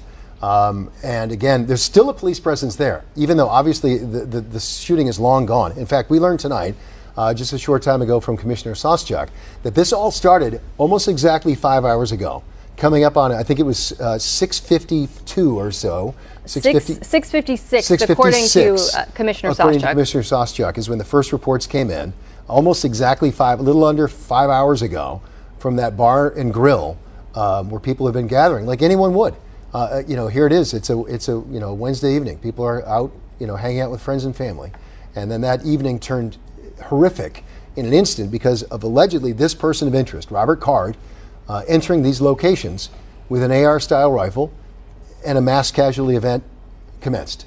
That's what we know tonight. That's what's being shared with us from law enforcement. Yeah, and this obviously an older, perhaps driver's license photo of Robert Card being released by Lewiston, Maine police tonight as they continue to search for him. Hundreds of officers at all levels, local officers, those from state agencies and federal agencies as well, here in Maine, in the central Maine area, Lewiston, Lisbon, Auburn, searching for this person of interest tonight.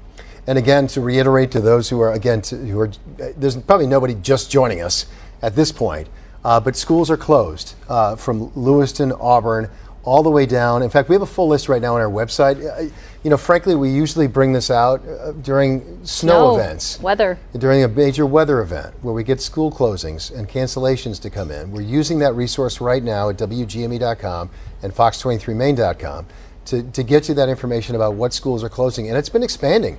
I think a lot of school districts are doing what would appear to be the prudent thing right now and closing down. All Auburn schools, Lewiston, BMV also closing tonight.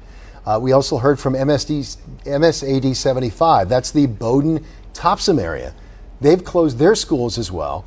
Full list right now. You can get it if you're curious, want to check in on it, and get other information on what's unfolding tonight. You can always go to WGME.com. A little surreal and sobering to be seeing that list used for this a mass shooting in our state.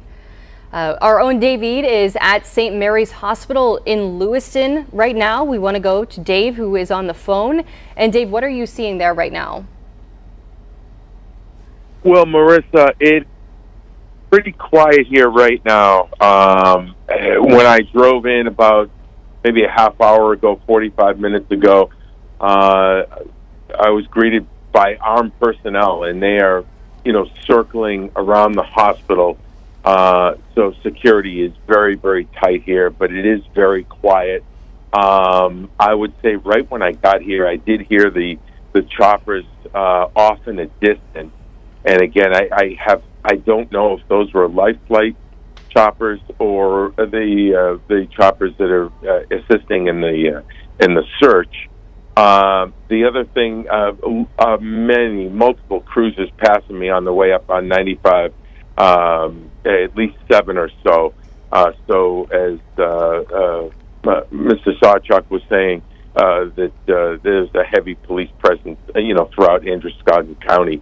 The real surreal thing right now is if you look out over on Sabata Street, it is literally a ghost town. Now, granted, it is late at night, but there is nothing. I mean, it's very, very, very quiet, desolate right now. In the city, and our heart breaks for everyone.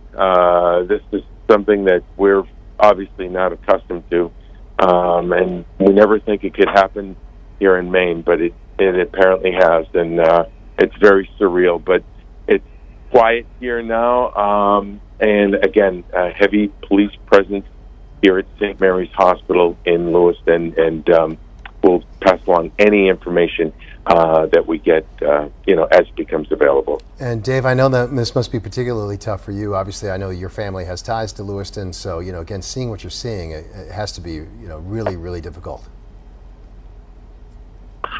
Oh, no question, Greg. No question.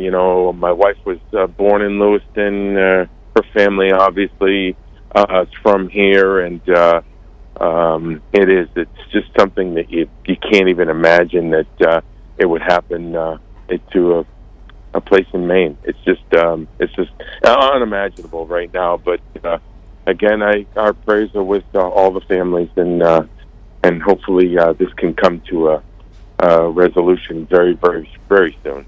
Dave, I know we heard from some of our crews who were at Central Maine Medical Center about some of those families showing up at the hospital, who were having a hard time getting in touch with their loved ones. Have you seen any of those families showing up there at St. Mary's? No, not when I got here, Marissa. We do know that there are patients here being treated from this incident, but that's about it. As far as folks trying to get in or anything, it really is very, very quiet here. And I can once again hear the chopper off in the distance. But other than that, it's been pretty quiet. All right, Dave. Again, we really appreciate it, buddy. Be safe out there as well. I know this isn't something Dave usually covers as well, but it shows you the seriousness of what's going on here tonight. That we would, all of us are here, all of us thinking of these communities, and all of us ready to bring you the information as we get it. Dave, thanks, man. Yeah, certainly, just an unprecedented situation for our community. It is, and we've said it. You never hope that this is ever going to be needed. All these resources, all this planning, all of this training that our law enforcement and medical personnel go through, You hope it's never needed. That's the word we always hear when we'll cover, when they have a large mass casualty exercise. And in fact, I think they just had a sizable one this summer where they're working through that. And they do it because they want to be ready. And they do it hoping they never, ever, ever have to put it into place. They did tonight. And we always hear that it can happen anywhere, but you just don't think it's going to happen in your state, in your community. No. Yeah, it's devastating. As we mentioned a little while ago, we did hear from Michael Soschek. He is the Commissioner of Public Safety. Again, we want to repeat some of what he had to say about what's happening right now with the investigation, what he's asking of the community, and what we know right now. This is a general caution to the public that approximately 6:56 this evening, a couple of shooting incidents occurred here with multiple casualties in the city of Lewiston. And police are currently searching for a Robert R. Card, 4/4 of 1983 of Bowdoin. Card is considered armed and dangerous. He is a person of interest, however, and that's what we'll label him at moving forward until that changes. If people see him, they should not approach Card or make contact with him in any way. The shelter-in-place order that currently stands in Lewiston remains. A vehicle, which was a vehicle of interest in this incident, was located in Lisbon, and we are now also asking residents in Lisbon to shelter in place. So please share that information with communities as well. If anybody sees Mr. Card or has any additional information reference to these two shootings in the city of Lewiston, please contact 911. If they see anything suspicious, please feel free to call their local authorities. We have literally hundreds of police officers working around the state of Maine to investigate this case, to locate Mr. Card, who again is a person of interest and a person of interest only. And we'll continue to gather information so that we can bring the suspect to justice and ultimately seek prosecution down the road. All right, that was Michael Soschek speaking just a short time ago at the Lewiston City Hall tonight, giving us a state police perspective and update on what we're dealing with this evening. We want to go now out to CBS 13's Dan Lamparello in the newsroom. And Dan, you spoke with a law enforcement expert. What did they have to say? Well, guys, the law enforcement expert is Betsy Smith. She's with the National Police Association, an agency that works to train law enforcement officers and represent them across the country. And they train specifically for things like this. We've covered that here on CBS 13 countless times of our local police departments, trying to really get to the bottom of how best to respond to a horrific thing like this that you hope never happens. But again, tonight, that training being put to the test for sure. And the public safety chief there, Mike Soschek, alluding to multiple scenes across the city of Lewiston, even some areas of Lisbon, all of those areas in shelter in place tonight. Betsy Smith with the National Police Association talked with me a little bit about what law enforcement has to juggle during a scene like this that is so fluid and so convoluted. Here's what she had to say. Evil of this nature, frankly, knows no bounds.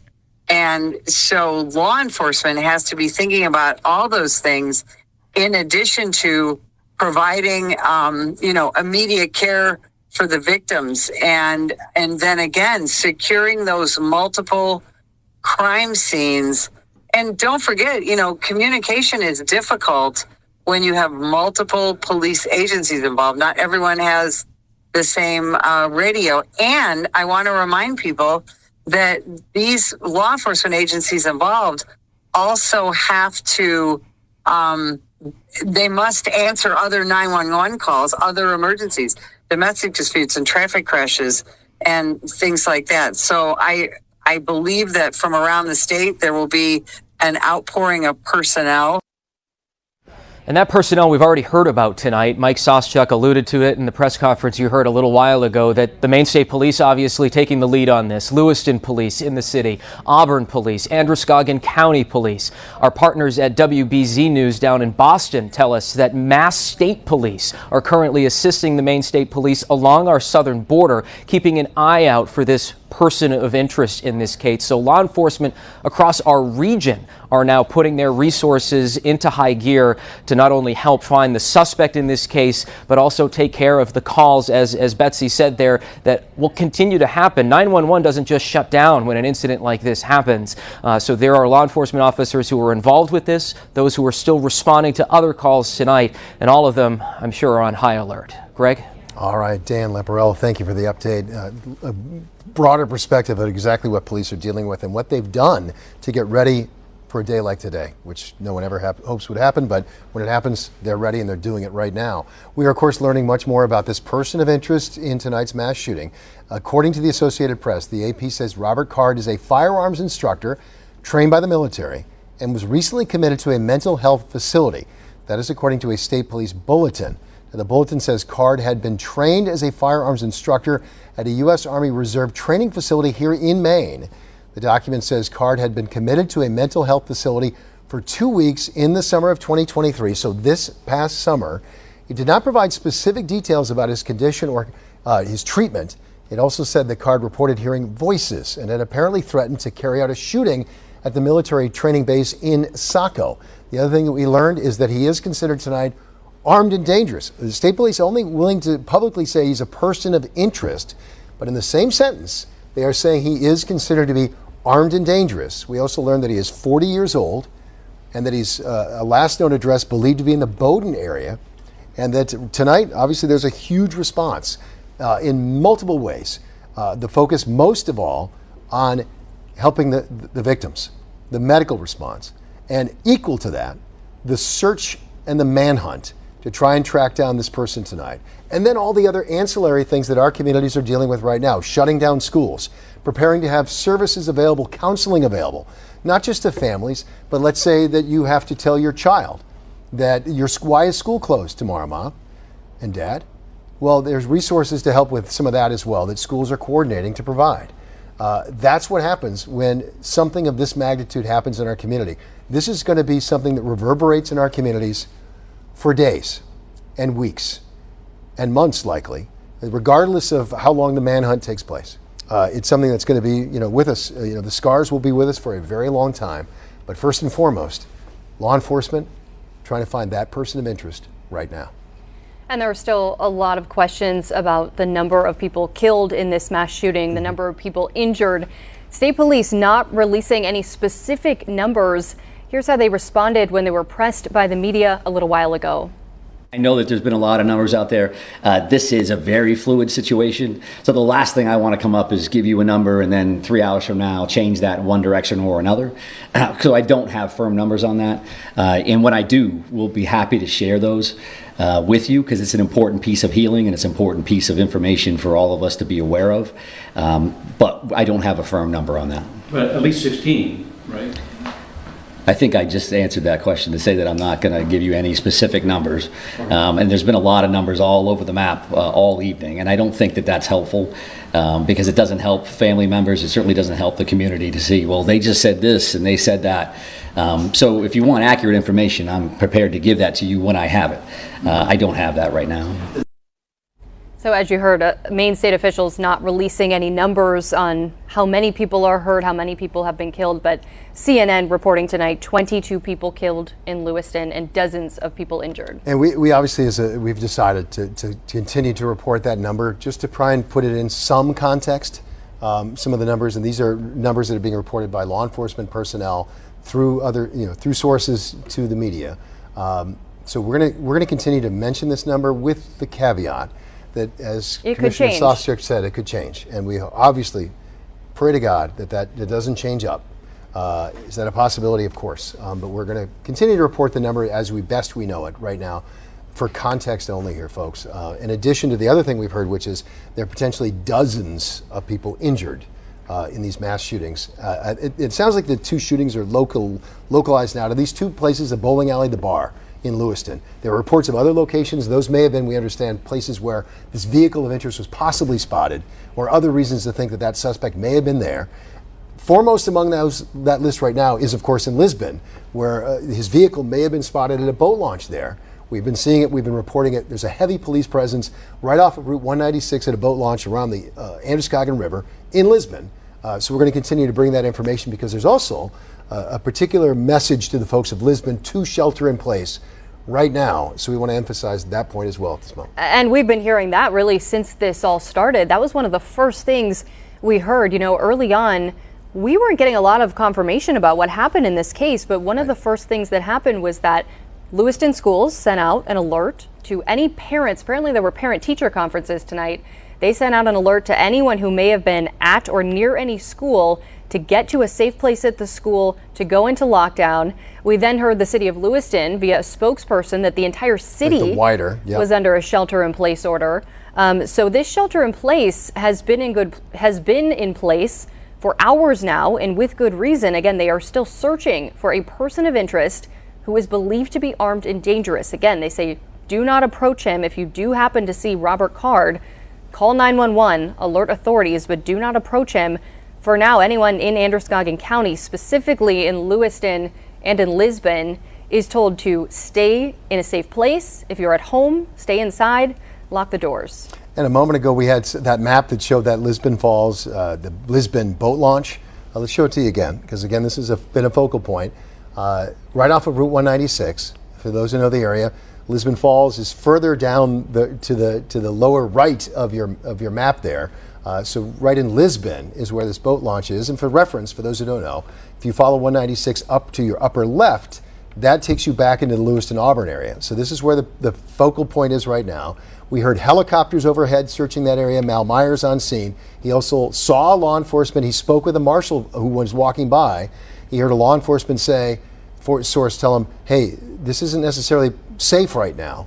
This area is a focal point. So that's the last thing we've gotten as to where the focal point might be about where the search is leading. And it's important to double underline this, folks. They don't know. Just because they're focusing there doesn't mean that that's where he is, because we also heard places that they were focusing in Lewiston initially for a good reason. That's where the shooting happened. I mean, obviously he's been mobile throughout the evening to get to multiple shooting locations. And whether he's still mobile is an open question, because there are reports that his vehicle was found near that boat launch. We're still waiting for more confirmation about some of those details. But, you know, again, he could still be on the move. And here he is again. This is some of the first images we got of Robert Card. And frankly, you can see the bowling stuff on the door behind him there. Yeah, this is at the bowling alley, just in time. Which is one of the mass shooting scenes. So they released this image, person of interest, believed to be armed and dangerous right now, believed to be armed with what appears to be an AR-style rifle. And we know that there are reports of a lot of people who were shot tonight. And we'll be getting more details about who they are and what these families are going through in the hours ahead. For now, what we know is state police want this guy, and they're actively searching for him. We want to go ahead and check in with Mal Meyer, who is now, we're told, in Lewiston. Mal, are you in Lewiston? And if so, what are you seeing right now? At the Lisbon town offices, and we can hear a helicopter back overhead of us using a searchlight again. We were told to move from where we were before. We're about just a little bit over a mile northeast from where we were reporting earlier tonight. Again, at the Lisbon town offices, which also serves as the police station. We were told by an officer after one of our live hits, after we actually just talked to you a short time ago, and we were told that we needed to clear the area, that there were law enforcement searching the area where we were standing just a short time ago. And one of the officers who approached us called it the danger zone, at which point we promptly packed up and got here to the town offices. Very active scene that we were seeing along the way, seeing a lot of different law enforcement agencies set up along the side of the road. And again, here too as well, behind me, we saw the Androscoggin County Sheriff's Office. They had a cruiser here. We're also seeing multiple ambulances that are also stationed here at the Lisbon town offices. Now, I want to tell you about a Facebook post that the Lisbon Police Department made just a short time ago, saying that there is as many people know, that there is an active situation happening right now in Lisbon. They said on Facebook, again, this is coming from the Lisbon Police Department, that the matter does involve a search within the town for a suspect believed to have been involved in multiple shootings incidents in Lewiston. Again, they are using the term suspect, but as we heard from the state police, they are identifying Robert Card as a person of interest in this mass shooting incident that happened in Lewiston earlier tonight. Again, a very active scene. We are again seeing a helicopter flying overhead using a searchlight down below in a very wooded area where we are in Lisbon. Again, a very active scene. And again, we were just told a short time ago that we needed to move up this way because, as one law enforcement officer put it, we were in the danger zone. And so we are aware that they are searching that area. And so we will continue to get more information and hopefully hear exactly where they believe that the suspect may or may not be if the search brings them to any certain part. But again, we are at the Lisbon town offices right now, which also serves as a police department. We're told to move back this way because law enforcement are actively in the area and told us to clear out because, as one officer put it, we were in the danger zone. Back over to you. Mal, you and your photographer certainly stay safe. Thank you for the update. Yeah, accurate information is critical. Being safe, Mal, that's more important, obviously, tonight. So thank you very much. Let's continue our live coverage now. CBS 13's Johnny Maffei had been live outside of Central Maine Medical Center. He is now live in Auburn. That's an area, too, Johnny, where we're hearing that they're trying to set up a reunification center and some other things. But what's going on exactly where you are there in Auburn? What's happening behind you? Yeah, so Greg, we're here outside of the middle school in Auburn, and they are trying to make this a reunification center. Now, Auburn Mayor Jason Levesque was just walking around as people have been pulling in. They're trying to help connect everyone with their families right here at the middle school, and he's directing them inside, of course. Now, back at the hospital, we were there for a couple hours. We had a crew there for even longer than that, and what we learned was how I was talking to a mother who said her son was inside the hospital. She was working on that reunification process from one of the rooms in the hospital, and she told me that employees were really trying and working hard to get the information and connect people with the people that are in the hospital. And she said that they're bringing families one by one into a private room and back out, filling them in on what was going on. So certainly a slow process, but trying to get everything right and trying to learn everything again. And when we were over there, again, it's not too far from where we are here at the Auburn Middle School. It was just a few minutes ago. And what we saw was helicopters, a heavy police presence, certainly guarding off that locked down Central Maine Medical Center. All right, Johnny Maffei live for us in Auburn tonight. Keep us posted on what's happening there. Again, that's where one of the areas, and you can understand why, they're trying to make sure that they use the resources they have and segment it out a little bit. And a place, rather than have all these families descend on the hospital where they're obviously dealing, first and foremost, trying to do trauma care, that they're trying to deal with this mass casualty incident.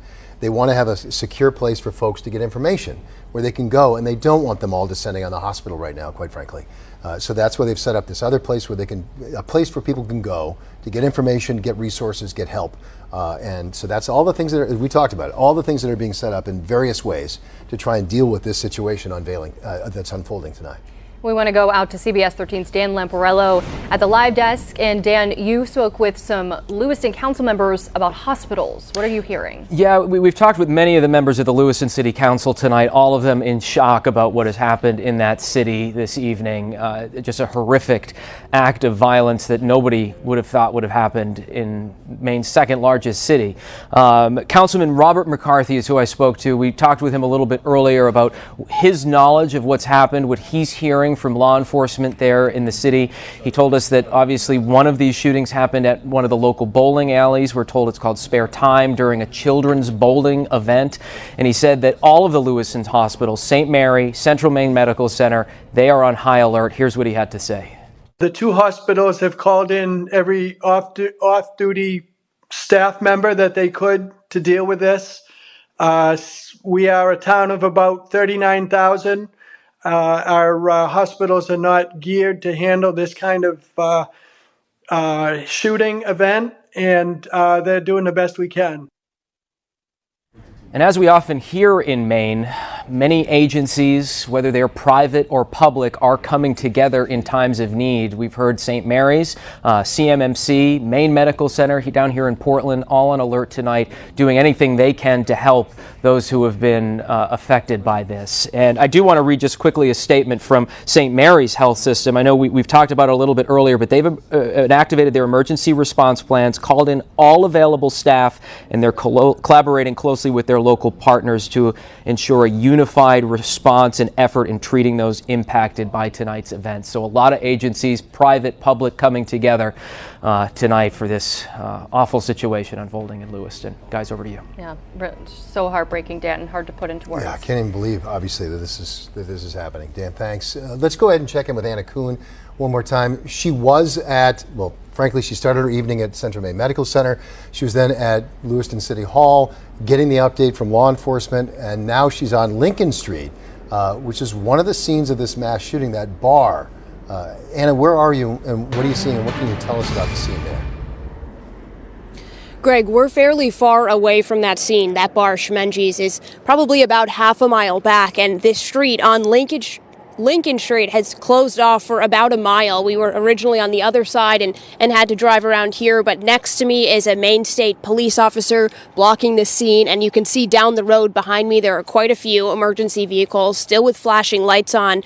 But as you mentioned, Greg, we have been all over the city tonight, and it's a lot quieter here now than when it was when we first drove up through Lewiston. We couldn't drive more than a few blocks without emergency vehicles flying by, sirens on. We were constantly pulling over on the roads, but driving here from City Hall was much quieter, and the streets outside, there's not many people walking around, not many people driving around. In fact, the most people we've seen are actually other press driving around or police officers, but no flashing lights and no sirens. But in that presser, we did hear that there are over 100 law enforcement officials, in the area. So we understand this is a massive amount of force coming all together in this area. So it does seem quieter now, but of course, still on high alert, still on lockdown in Lewiston. But it is fairly quiet in this area here. Anna, thanks so much for the update. Good to hear that it's quiet, actually. I mean, it means people are staying inside. They're keeping the roads open for police to be able to get out and do their jobs. Incredible Police presence all throughout the Androscoggin area tonight and beyond, actually, as we're hearing. It's not just, give you an idea of how many resources are being brought to bear on this. Yeah, WBZ, our partners down in Boston, are reporting that Mass State Police are actually stationed all along the border with Maine, keeping an eye out for this person of interest, Robert Card, because they say he has previous ties to Massachusetts. So certainly just getting help from law enforcement at all levels, not only here in Maine, but, elsewhere as well. Yeah, as Dan was mentioning too on that. And then we also heard that, again, we heard it from the governor of New Hampshire. Governor Sununu offering resources from the state of New Hampshire as well. We heard from a source. I've heard from a source that there's in fact a New Hampshire State Police helicopter among the many helicopters in the air. We can hear them. You may wonder, again, every live shot we go to, we hear about helicopters in the air. You may wonder, how many helicopters does the state of Maine have? The answer is quite a few, but it's not just ours. We're getting help with that right now from federal resources where they're available. New Hampshire specifically, we know. Massachusetts offering their help as well on the ground. So again, this is where there's a regional approach. It's a major weather event. We talk about getting help to get the power back on. This is an example of that, where there's a huge event like this, horrific event like this. It's not just one community or one county or one state that's responding. There's a regional system to try and maximize the response to this in all the ways, and we've been talking about it now for hours, all the ways that this response is ramped up tonight to try to deal with all the myriad impacts that this potentially one individual has brought to bear on our state tonight. All these people responding.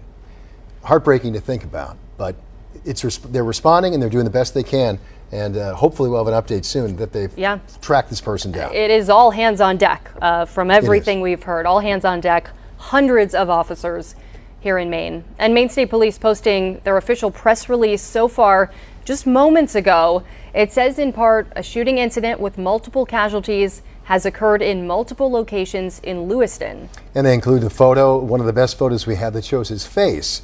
Our understanding, the person of interest considered armed and dangerous, Robert Card, age 40, last known address in Lewiston, or excuse me, Bowdoin. I meant to say Bowdoin. Again, born on April 4th, 1983. That makes him 40 years old. He's considered armed and dangerous.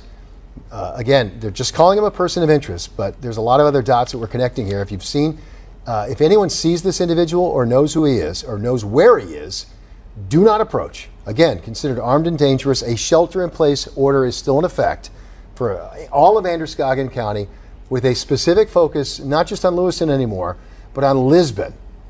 State police do say they located the suspected vehicle in Lisbon. It's at that boat ramp right off of Route 196, where Mal Meyer just had to move because he was told he was in the, quote, danger zone. We touched on this earlier. I mean, obviously, somebody like this who would, carry something out, like a mass shooting, taking, potentially dozens of lives, you have to be concerned for those law enforcement officers who are out there looking for him and not knowing what they're going to encounter. And again, based on information that we're receiving, learning more about this person of interest, this is the detail that we have. But before we go to this, we have some breaking news right now. We understand that the mayor of Auburn, Mayor Shaleen, is speaking right now to one of our crews. Let's go ahead and listen. Actually, that's Mayor Levesque of Auburn. Mayor Shaleen is Lewiston. This is Mayor Levesque of Auburn. Let's listen in. For the city of Auburn, plus Lewiston, county, state, everybody's here. That's one thing about Maine. If you're not from Maine, you won't understand it. But when someone's in need, everybody comes, and everybody has come to this. I've got Poland Volunteer Rescue in the back helping people in case they need it. I mean, this is an all hands on deck situation. So yeah, you can train for this, but you can never be completely prepared. But I've been talking to a lot of our officers tonight, and that we all should be proud of them. And that support from just beyond the region, beyond Maine, really. Can you talk about that a little bit? Yeah, I mean, I've gotten a lot of phone calls from around the country, text messages out from folks, and everybody knows about this. Obviously, it made national news. But at this point, we're going to really focus inside of our community. We're going to heal our community. We're going to persevere. We're going to get through this. And it's no time not to. So it will take a while. Something like this doesn't just get solved overnight. Nobody can expect it to. But we got a really strong community. We've overcome a lot, and we'll overcome this. Jason, what's the scene like in there right now? There? Yeah. Relief. It's really relief. If you think about it, I mean, this is a happier place right now in the entire area. This is a reunification center where people, witnesses saw traumatic events are coming together with their family and loved ones who were worried to death about them, and they're coming together, so it is happy. But on the flip side of the happiness, what you're seeing the turmoil and the trauma that they're going through, especially the witnesses. And that, unless you've been there, you can't really understand, you can't really describe, frankly, other than you can feel empathy for them, and that's what we're going to try to do here. Where were the witnesses between the events and now when they were brought? They were at an undisclosed location, centralized, safe location. We brought them there, and obviously police did too as we're clearing the scene. It's going to be a long process to clear the scenes. But then, we brought them. Once everything was settled, we can bring them back here safely. And obviously, all the statements were taken and so forth. That needs to happen. So, I mean, investigation is investigation, and that's a paramount importance at this time. Mayor, forgive me for asking. In other mass shooting incidents in other parts of the country, the reunification point has sometimes been a moment where a loved one comes to the tragic realization that their relative didn't make it. Yes. Have any of those interactions taken place here tonight? Yes. I'll just leave it at that. What's sort of the process? Have the hospital workers been working to connect more and more people throughout the night? I haven't talked with the hospital directors or emergency room staff. They're extremely busy, and we all need to respect that. They are working with known victims right now, whether it be casualties or fatalities, and they're going to work through that process with the appropriate guidance, mental health support networks that we have. We actually have trained professionals here from the state police as well as local churches that are trained in crisis response that are actually helping people through this. How long can we expect this center to be open? Until it's done. Anything else? Thanks, Jason. Okay. No. Thank you. Thanks very much, Mayor. How many people are still in there? Inside? You were listening to Mayor Jason Levesque, the mayor of Auburn tonight, who's outside of the Auburn Middle School right now, which, as you heard, is serving as a reunification center. For further, again, to fill in the blanks on some of that, what we're talking about here, these are individuals who may have been witnesses to these horrific shootings, who law enforcement needed to debrief before they were allowed to be released to their family members. Or they may have been people who were frankly hiding in places. Yeah, we knew people were kind of hunkering down, sheltering in place in different businesses and restaurants. So potentially those could be some of those people showing up too. Heartbreaking, as we're hearing, he had the one answer we needed to hear. Are there some folks getting bad news tonight? Yes, they are. That is happening. He also talked a little bit about this investigation. Obviously, the search for a person of interest continues. This is a photo released earlier tonight of the person of interest, Robert Card. You can see there, that is from a security camera, we presume, at the bowling alley, one of the initial calls to come in just around a little before 7 o'clock this evening. One of the first photos that law enforcement released of Robert Card. Yeah, and law enforcement have not confirmed. They're only saying that all this started at 6:56 tonight. That's when they got the, or I should say yesterday at this point. It's now almost 12:30 in the morning on Thursday. But the initial call came in at 6:56 Wednesday evening. They have not revealed whether that was at the bar or it was at the bowling alley. We do know that at some point, and those two locations are about 5 miles apart, is my understanding, roughly. So they're not right next door. So again, he was transporting himself by a vehicle. We have no information that there's a second suspect or person of interest. This is it. It's that guy. According to police, that's their one and only person of interest tonight. So there were two different confirmed mass casualty locations: a bar on Lincoln Street, where we heard from Anna Kuna a short time ago, and this bowling alley, which is located on the north side of Lewiston. So this is the image they've released. We have other images as well, but this is where you can see this individual holding what appears to be an AR-style rifle, a long gun. It appears to have been used in multiple mass casualty shooting events tonight. And that person is still considered armed and dangerous and still on the run right now.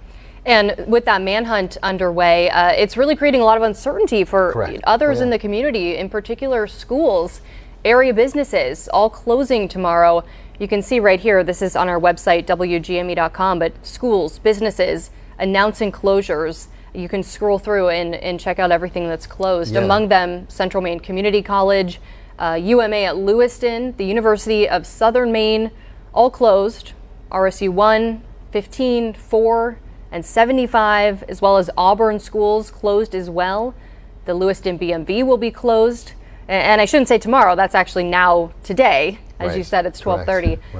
But you can check out that full list of closures. Again, just the far-reaching effects of this tragedy. And you were saying it earlier, Marissa, just how, frankly, mind-boggling it is that we're using our school closing list, which we use for like a snowstorm, to put out information tonight about schools and businesses that are forced to close because we have had a mass shooting come home to Maine. Yeah, you think about everyone seeing that on a typical weather day and maybe the kids being excited to have a snow day. The juxtaposition of that. To be using it for something like this is just kind of makes you sick to your stomach. So at this point, Maine State Police also putting out a caution to folks right now about having to the public in general, about this individual. What we know about this individual is that it's a person of interest, firearms instructor, trained by the military. This is according to a state police bulletin reported by the Associated Press. Trained by military, recently was committed to a mental institution. And obviously, we heard that was this summer, that it was for a couple of weeks in the summer of 2023, and then was released. And that there was concern that he might potentially carry out a mass shooting, or at least talked about hearing voices and about potentially carrying out a mass shooting at a facility in Saco. So this is what we're piecing together based on information that's being reported about who exactly this 40-year-old Robert Card is. Yeah, and again, his most recent address, from what we understand from law enforcement, is Bowdoin. But we're also aware, our partners at WBZ reporting that Mass State Police are stationed all along the border because he has previous ties to Massachusetts as well. So they're there keeping an eye out for him tonight. Again, hundreds of officers currently looking for Robert Card tonight. With a specific, we've been saying it, we'll say it again because it's important to say, specific interest and focus on Lisbon right now. The vehicle that they've been looking for apparently located near or at a Lisbon boat launch along the Androscoggin River. So they're looking for him right now, in particular in that area. To say that's the only place they're looking would be false, because they're obviously following up multiple leads using all the resources they have to expand the search, but also to tighten the net on where they think this person might be. We heard from Mal Meyer, who's in Lisbon right now, that he was told to move back further away from that boat launch and also deal with the what they were calling a potential danger zone. So we're going to go to Mal in a moment, though, but first, let's hear this again. For those who may have missed it or want to hear it again, Michael Soschuk, who's the Public Safety Commissioner for the state of Maine, issued a statement tonight talking about what they can confirm and what they can tell the public, us right now, about this shooting and about this search. Here's what he said. This is a general caution to the public that approximately 6:56 this evening, a couple of shooting incidents occurred here with multiple casualties in the city of Lewiston.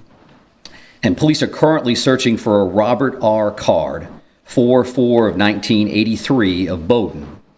Card is considered armed and dangerous.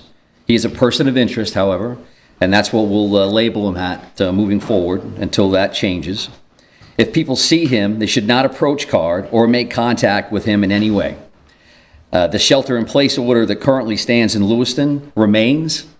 A vehicle, which was a vehicle of interest in this incident, was located in Lisbon, and we are now also asking residents in Lisbon to shelter in place. So please share that information with communities as well. If anybody sees Mr. Card or has any additional information reference to these two shootings in the city of Lewiston, please contact 911. If they see anything suspicious, please feel free to call their local authorities. We have literally hundreds of police officers working around the state of Maine to investigate this case, to locate Mr. Card, who again is a person of interest and a person of interest only.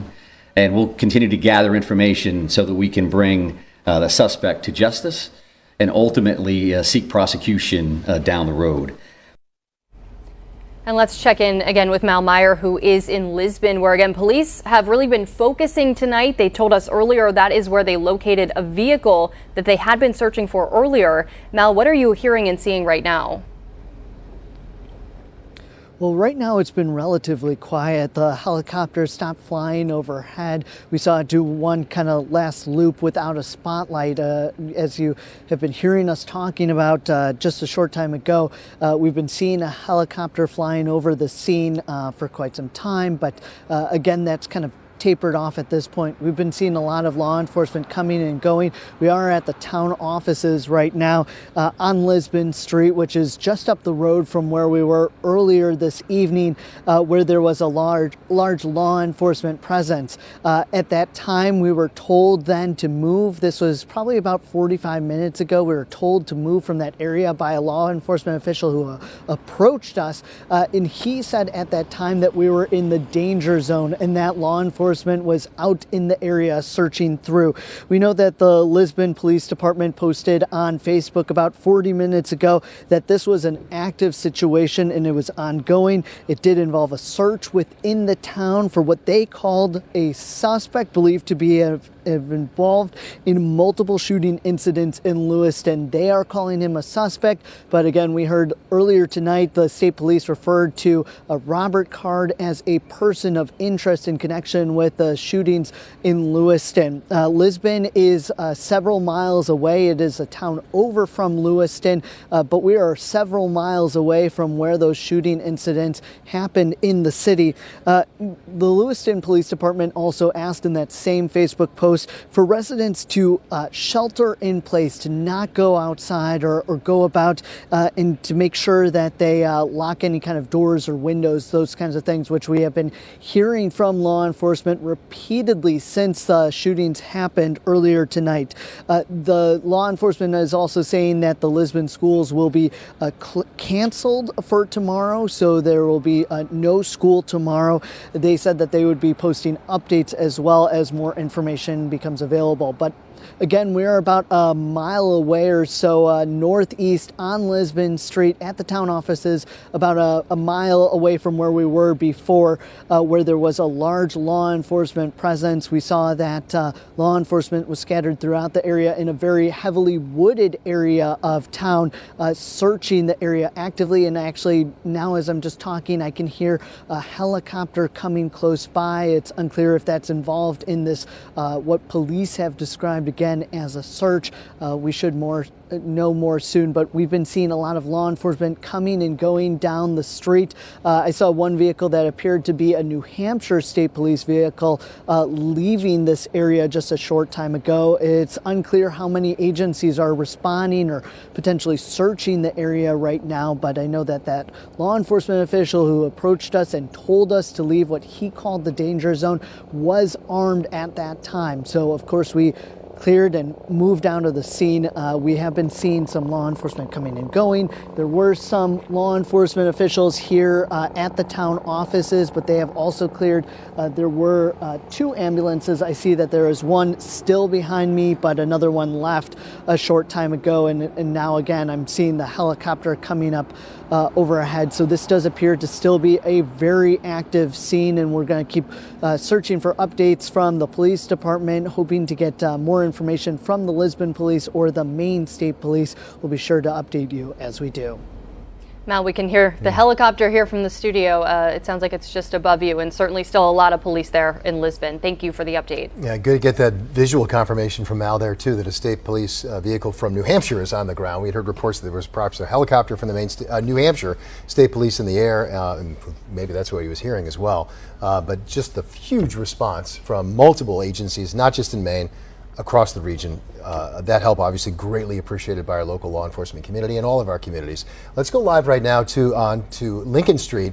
CBS 13 and Fox 23's Anna Kuhn is joining us live once again near Shemengi's Bar and Grill, one of the confirmed mass shooting locations there on Lincoln Street. Anna, again, we see the blue light still behind you there hours later. What's happening there right now?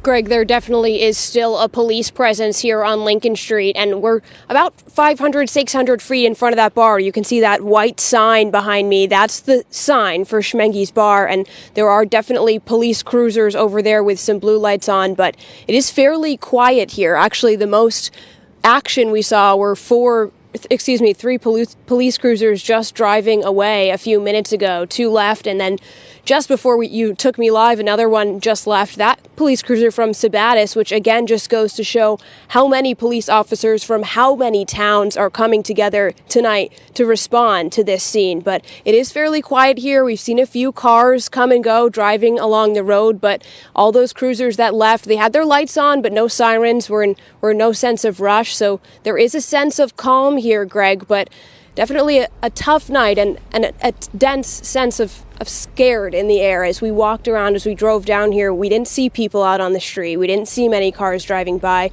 People are sheltering in place as law enforcement has instructed them to do, and we expect will continue to do so for the next time being. Yeah, and I think the fear right now and the shock and I think the grief is still ahead of us. Thank you, Anna Kuhn, live for us along Lincoln Street near that bar, which we have gotten confirmed as one of the 2, at least 2, but we believe 2 locations of these mass shootings tonight. And Justin, from Bates College, which is in Lewiston, of course, they are releasing a statement that classes are canceled for today, and the campus is on lockdown with some students and staff still forced to stay where they are. They write in part, "We realized there are students who were not in their residence hall as we went into lockdown and employees who are on campus and unable to return home. If you are in that situation and you have a specific emergency medical need, you should contact Campus Safety, the number 207-786-6254 with your current location and your need." Yeah. We know a lot of people have been in lockdown or sheltering in place tonight. You know, people who were out at a restaurant on this Wednesday night when this all unfolded, still there hours later, unsure if it was safe to leave. Yeah, exactly, and they were in fact told not to leave. The message was, as part of the larger shelter-in-place order, was, hey, if you're in a place where, like a bar or a restaurant, stay there. We heard from one of our own colleagues who works in the sales department here at CBS 13. As this was all unfolding, she and others were sheltering, and we never named the location, but sheltering in the bar and the restaurant because they didn't know if they could leave or if it was safe to leave. And so that's where they hunkered down. And it's just incredible to think of the fear, as Anna mentioned it, that was spread throughout our communities tonight because of what apparently is one individual, one suspect, one person of interest considered armed and dangerous tonight. Yeah, and police, again, this shelter in place, we've been reiterating it, but again, if you're home, they say stay inside, lock your doors. It's kind of hard to say that here in Maine. You don't think of a community being like that, but that's the reality tonight. It's a serious situation. It's a dangerous situation. They say Robert Card is believed to be armed and dangerous. If you see him, do not approach him. But if you do know his whereabouts, certainly call 911. And as we mentioned, Mal Myers live at Lisbon Town Hall. But this is the place right here. Look at where a lot of this police activity has been happening in Lisbon. It's just off of Route 196. Again, the website FlightAware actually shows a New Hampshire State Police helicopter circling the area in Lisbon, where police say they found that suspected vehicle. In fact, I had heard that from a law enforcement source, that the helicopter that Mal Meyer was hearing overhead was in fact from New Hampshire. FlightAware confirming that based on the signature of the aircraft. That's what this website does.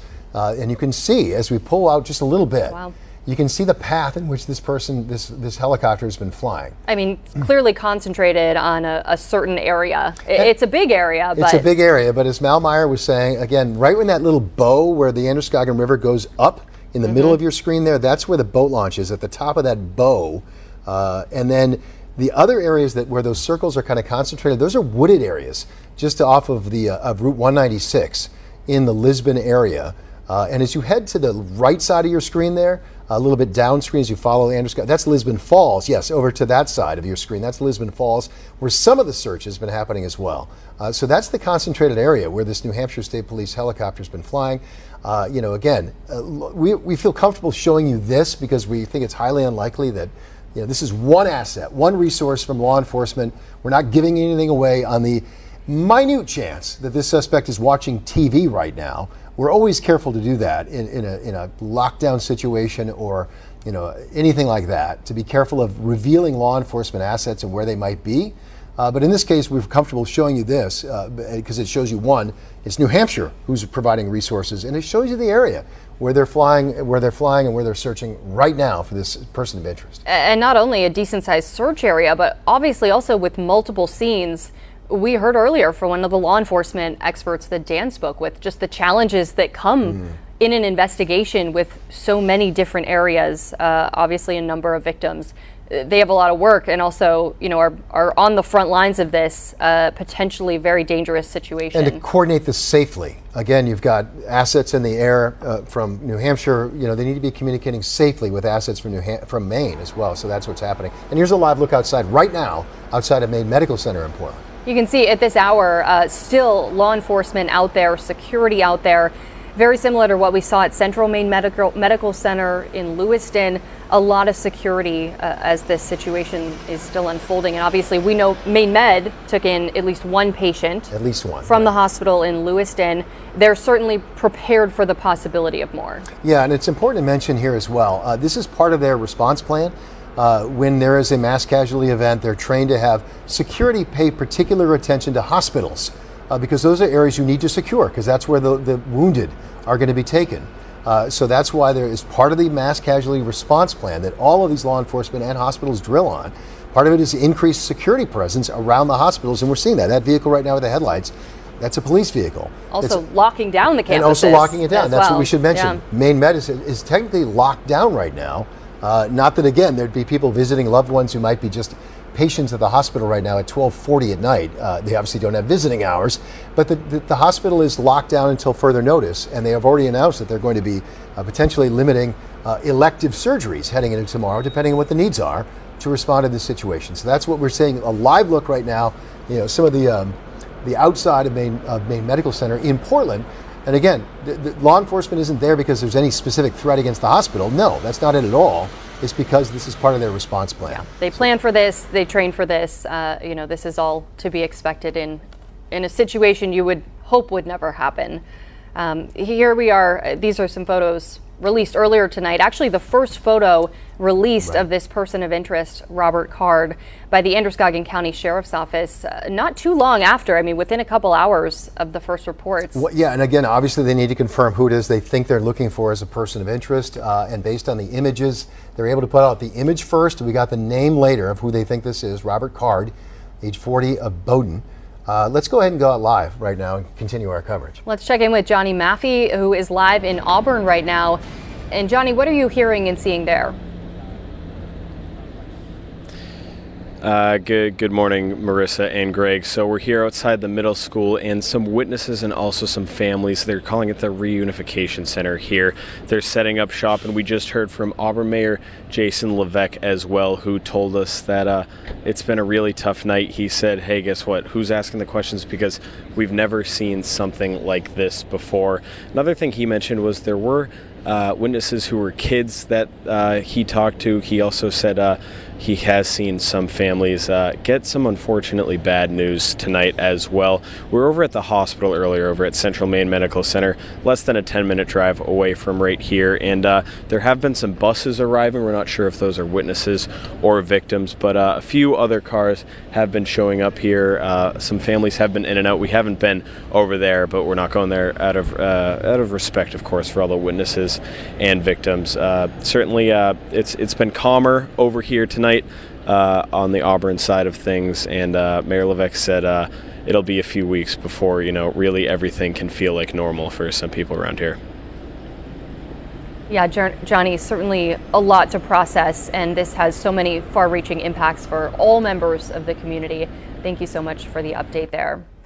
And here is a look at where there's a lot of police activity right now in Lisbon off of Route 196. It's been largely focused on the Lisbon boat launch, and we do know from state police officials earlier tonight, they told us that they did find a vehicle that they had been searching for there in Lisbon. The website FlightAware also showing a New Hampshire State Police helicopter. If we can pull up the FlightAware map, we were seeing that helicopter circling, here it is, circling the area in Lisbon. Again, where police say they found the suspected vehicle connected to this person of interest. The helicopter, essentially, you can see flying in circles over this area, this Lisbon area, and then a little further down below where those bigger circles are toward Lisbon Falls. But just, you can see what a large search area this is. They obviously have hundreds of officers here in Maine helping. This helicopter, again, coming from the New Hampshire State Police. We know that President Biden earlier tonight calling from the White House to Governor Janet Mills, offering any resources, any federal resources he could. We know some Boston ATF agents, Boston ATF tweeted out they had agents headed this way. So, just a small glimpse into the resources being devoted to Maine in this horrific time. And back to the person of interest now, Robert Card. We're learning a lot more about him, the person of interest in tonight's mass shooting.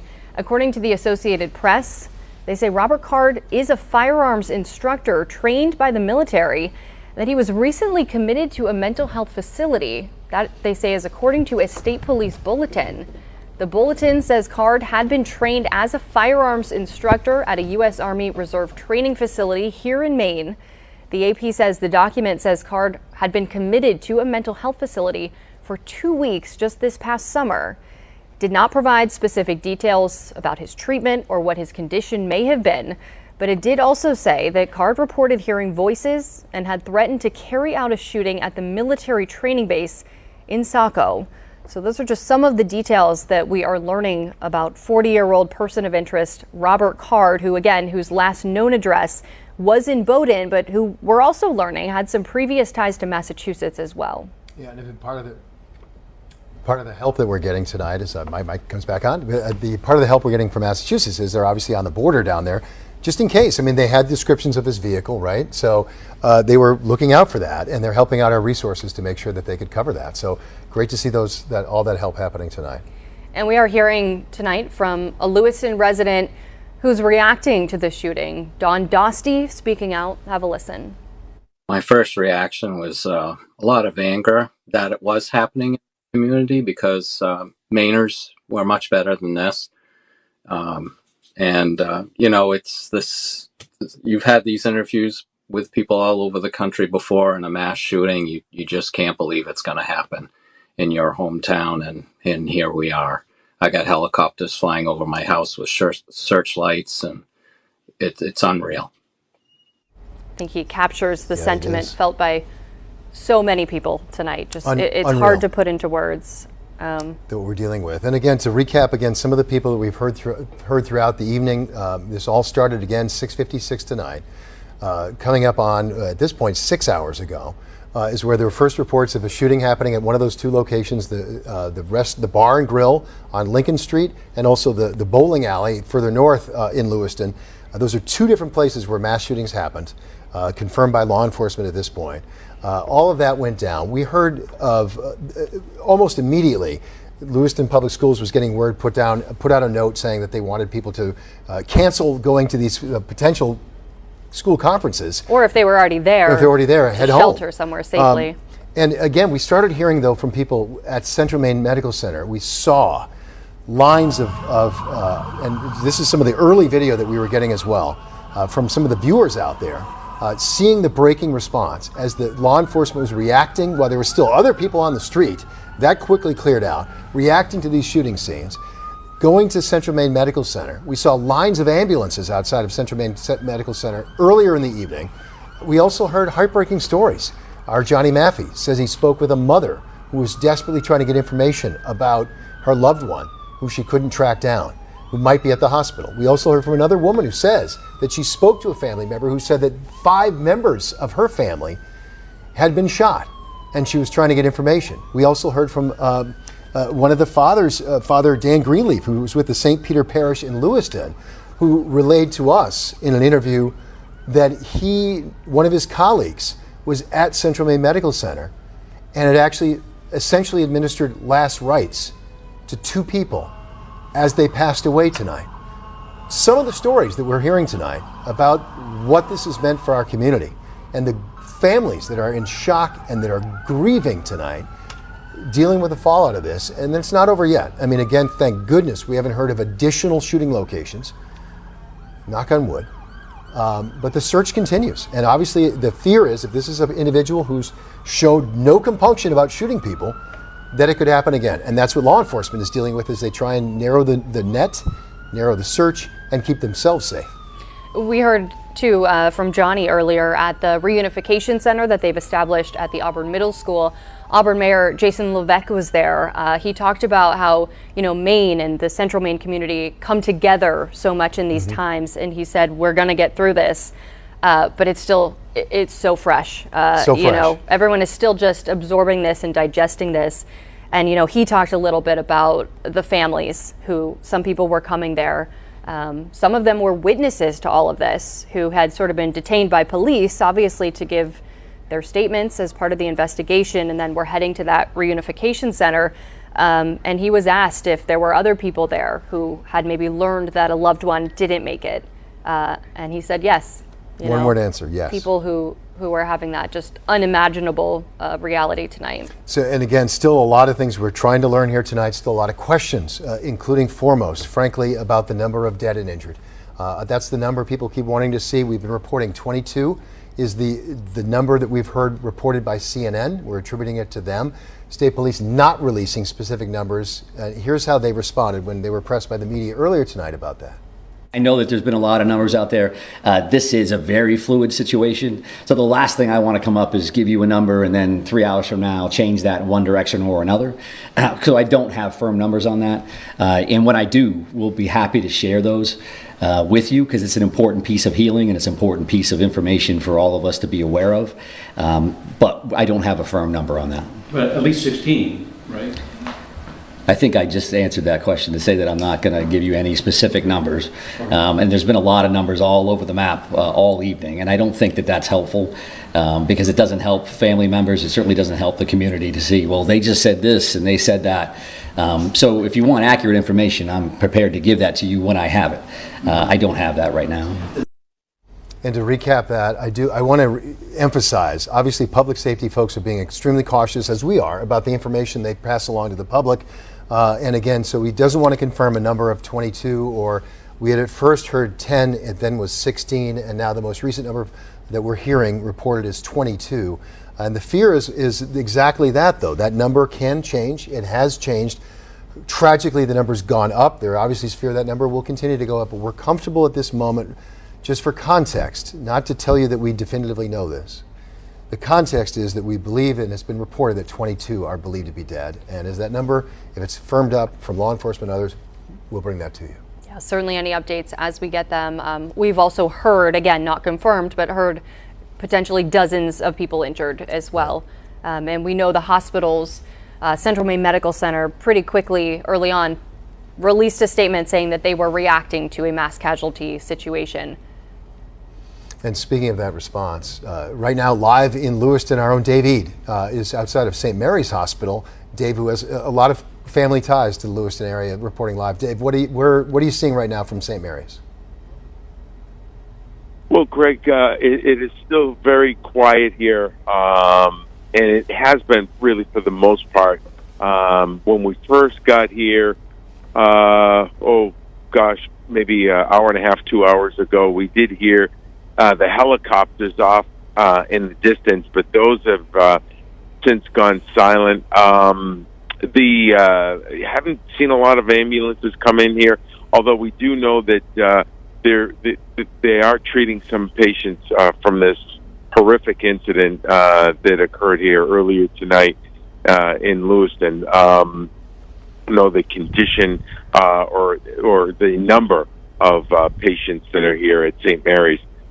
There are still armed personnel walking around the campus. In fact, they just passed me just a few minutes ago. So there is heavy security here, as I'm sure many spots throughout Androscoggin County tonight. But it's still very, very quiet along, up Sabata Street and the surrounding streets as well. And I know folks are, hunkered down in their homes and staying safe. And right now, that's probably the best advice is for people to stay indoors. Dave, I know we've touched on this. You obviously have a lot of ties to the Lewiston community, so I know it's a difficult night for you to be out there as well. Oh, absolutely, Amanda. My late wife, Lisa, is from here, and obviously her family, and I know so many people in the Lewiston, Auburn area.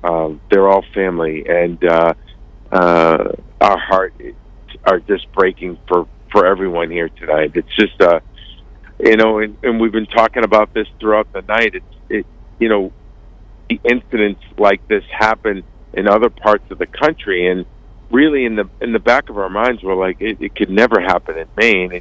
How could it happen in Maine? And it did, and it's extremely surreal right now, seeing what's happened here. And Lewiston's a good-sized city, but it's still a sleepy city. It's still quaint, and you just never think anything like this could ever happen. And it, unfortunately, it has. And it's you just hope and pray for everyone involved in this senseless tragedy tonight.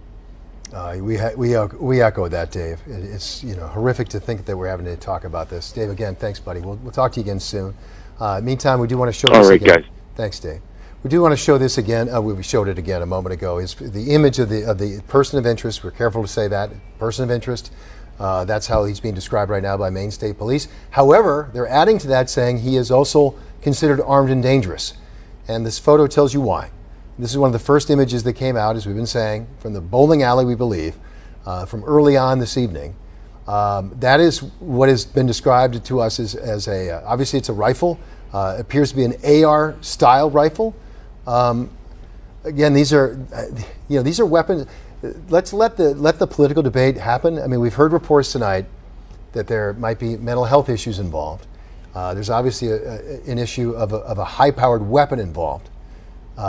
Okay, is there going to be a debate now in Maine over the politics around this? Yeah, probably. That's not the night for that. Tonight's not it. What we do know that's relevant about this weapon, though, is if it is in fact an AR-style, and it appears to be AR-style rifle, it can quickly do devastating damage to multiple people. And that's what we're hearing about tonight, and that's what we're seeing in these images. So as we see these images of an individual of interest who's described as Robert Card, age 40 of Bowdoin, still at last check, here it is, almost 1 o'clock in the morning, still at large, on the loose, and a threat to our communities. You're advised to take that seriously, especially in the areas around Lewiston, and especially right now in Lisbon and Lisbon Falls. And that's what we continue to monitor as we speak. Again, a lot of law enforcement officers here looking for Robert Card. They're hoping to get the person responsible for this. Hundreds of officers, as we understand it. Yeah, and I understand that we go live right now. I believe it's Anna, once again, Anna Kuhn is live in Lewiston for us again tonight. Again, it looks like there's been a presence there on Lincoln Street all night long, Anna. It looks like it's maybe even ramped up a little bit, even here at 1 o'clock in the morning. Greg, the last time we spoke, I told you that 3 police cruisers left the area, and just about 5 minutes ago, 7 more pulled into this site. Like you said, it's 1 in the morning now, and in that presser, we heard that the first call for this scene was around 6, 7 o'clock at night. So it's been quite a few hours now, but this road, Lincoln Street near Schmegby's, is still blocked off for about a mile down the road. That white sign behind me, that's where the bar is, and you can see police presence outside. It's unclear exactly what's going on here, but police, we know, are diligently working and coming from all over the state of Maine. We have state police here. Police cruisers that just pulled in are from labeled Kennebec Sheriff cruisers. So that police response, we know, has been coming from all over the state. Everybody is here hours and hours later, still live on this scene and present here near this bar.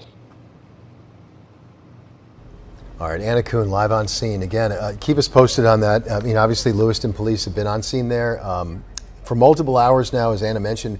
First reports of that shooting 6:56 tonight. Whether it was there, I want to be clear about something.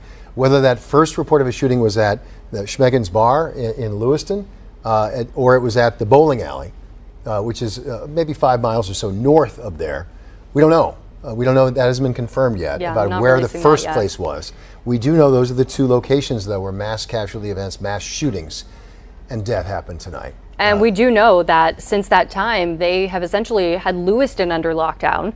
Obviously, that shelter-in-place order expanded to include Auburn and then all of Androscoggin County, with an emphasis on Lisbon as well, which is where police have been focusing some of their search as the night goes on, or now the morning.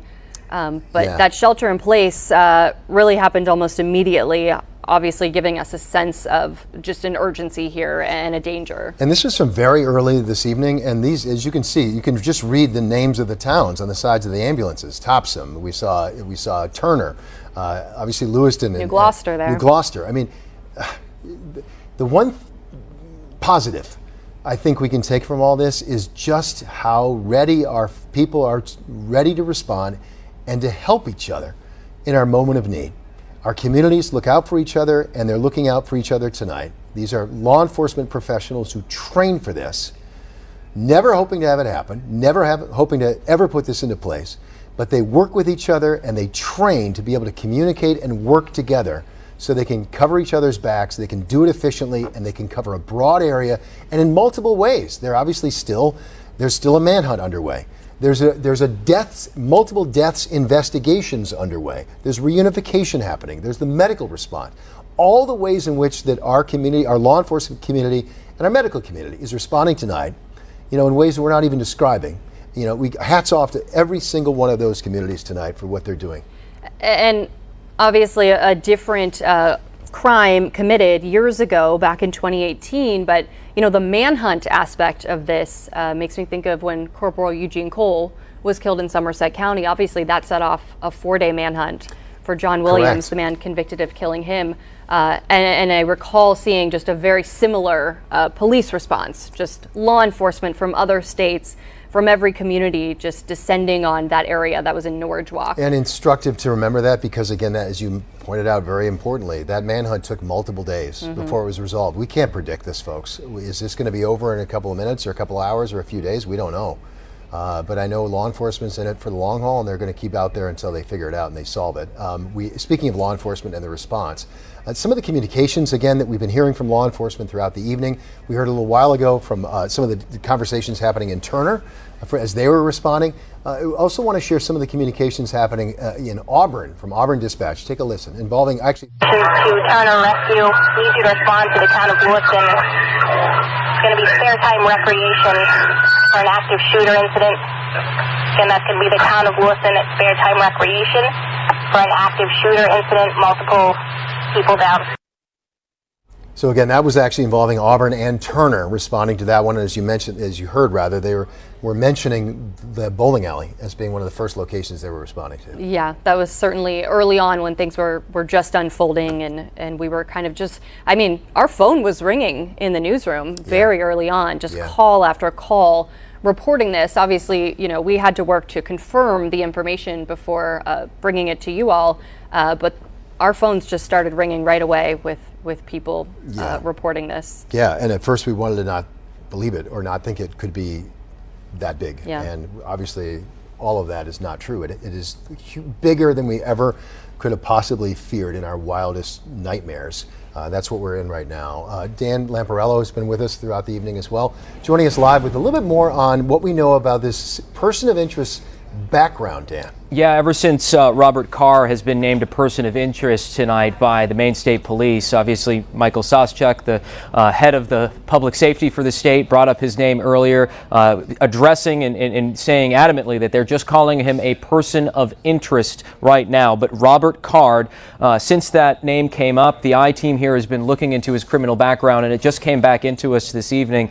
We found that there's only one piece on his criminal history from his time here in Maine. He was charged with operating under the influence in 2007 in the town of Topsham. He was found guilty of that charge, was fined $500, and was jailed for 2 days, 48 hours, and his license was suspended for 90 days. Again, Robert Carr, as you can see here, is still a person of interest and is still at large tonight. I've had a lengthy conversation as well with one of our law enforcement experts who we've been trying to lean on tonight to learn a little bit more about how this search may be going for someone like this, someone who is possibly believed to be armed and dangerous. We're not sure if there's just one suspect or multiple suspects. That law enforcement officer is Betsy with the National Law Enforcement Association, and she basically told us that there is a lot of resources going into this right now, a lot of coordination. Here's what she had to say. But to have such a large area and still have somebody who is actively on the run as of right now, we're told, what does that mean for law enforcement? How do they have to get themselves organized to try and wrap their minds around all of this? Well, first and foremost, we have got to get that suspect in custody. So that's where most of the resources are going to be aimed at capturing or eliminating this killer. We also have to remember, even though that we just have one shooter identified, that doesn't mean that there are not other people involved in this. So that's something that law enforcement has to consider. A lot to consider for law enforcement tonight, not only keeping the public safe, keeping themselves safe in a situation like this that is obviously so fluid. We've been thankful for Betsy there with the National Association of Police to talk with us about kind of what we could expect from our local police who train for this on a daily basis, and unfortunately it's become all too real for them tonight. Guys, I'm going to send it over to you. Dan, thanks so much. And I know one of the things she talked about earlier as well was just how difficult an investigation is like this because of having multiple scenes. And then obviously they found a vehicle further away in Lisbon. And right now we're seeing a New Hampshire State Police helicopter actually helping in the search for this person of interest, Robert Carr. This is zoomed in pretty tight, but from what I can tell, it looks like it's still in the Lisbon area. Yeah, that actually is literally just east of where that boat launch is, where they apparently found the vehicle that they linked to this Robert Carr fellow. So the reason, this is the FlightAware website, the reason we know that's a New Hampshire State Police helicopter, I had actually gotten information from a law enforcement source that there was, in fact, a New Hampshire State Police helicopter in the area of Lisbon, and then FlightAware confirmed it. because they're based on basically the signature, the ID of the aircraft, as how FlightAware tracks these aircraft, and that is a New Hampshire State Police helicopter being brought in to help supplement the search and manhunt that's underway right now. All of those green lines and circles, that shows you the flight path, and it's an active flight. And there it came in. You can, as we pulled out, you see it. It came in from all the way out to the west of us, from near the New Hampshire state line. They're obviously very focused on that specific they are. area. I mean, you can see all the circles, so all the loops they're doing. And this is probably one of the helicopters that we heard in some of our live crews live shots. Mal Meyer was live not too far from there at Lisbon Town Hall currently. He was in an area closer to the boat launch, and then was advised by law enforcement, you need to pull back. Our crew, in his words, I'll repeat it again, called him in the danger area, the focal point of where the search is right now. That's where they were looking, and again, that's what all those circles are. And again, what's interesting here too is, and we were getting it from Betsy Smith there from the National Association of Law Enforcement, was the coordination that has to happen. I mean, here you have an asset, you have a helicopter coming in from New Hampshire that's trying to help with a search on the ground where there are assets from all over the state of Maine, and they've got to communicate for their own safety and for the effectiveness of that search. And the fact that they're able to do that and make it happen seamlessly is part of what Betsy there was talking about. Yeah, we know they have plans for this. Obviously, they're in touch with each other, and they assist each other frequently. You know, they do when major things happen, and obviously they are just putting every resource they can at this. There are a lot of eyes in Androscoggin County and beyond right now. And speaking of your eyes at home, if you're watching us from Androscoggin County, in particular, you're watching us from Lisbon Falls. The shelter-in-place order for you, that's still in effect. And the video we just showed you of the New Hampshire helicopter, and you can probably, if you're watching us from Lisbon, I'm sure you hear it out your window. You heard it overhead. We heard that from Mike Violette, who we talked to indeed, earlier. Who lives, a friend of the show here, lives lives in that area, and he said he was hearing it as well. So hearing it all night long. So that, or at least actually ramped up over the last, at this point we talked to him about an hour and a half ago. It had ramped up shortly before that. So Lisbon's only been a focal point to this degree, only for the last couple hours at this point. And as they confirmed to us, actually more recently than that, that is where they believe they found the vehicle, and that's where they're concentrating the search. Is he on foot right now? We don't know. They don't know. Did he somehow have another vehicle that he could have transferred to, or it's a boat launch? Was there a boat there? These are all the things they're investigating right now, trying to narrow it down. But one of the absolute things they want to take care of is make the assumption he could still be in that area. And armed, they're saying. And armed and dangerous. And continue to search that area, and that's what we're seeing in that FlightAware video. Yeah, and again, we've heard it, and it's not hyperbole. It's not trying to be hyped up to say stay in your home and lock your doors. I mean, that is the message from law enforcement, from local leaders tonight.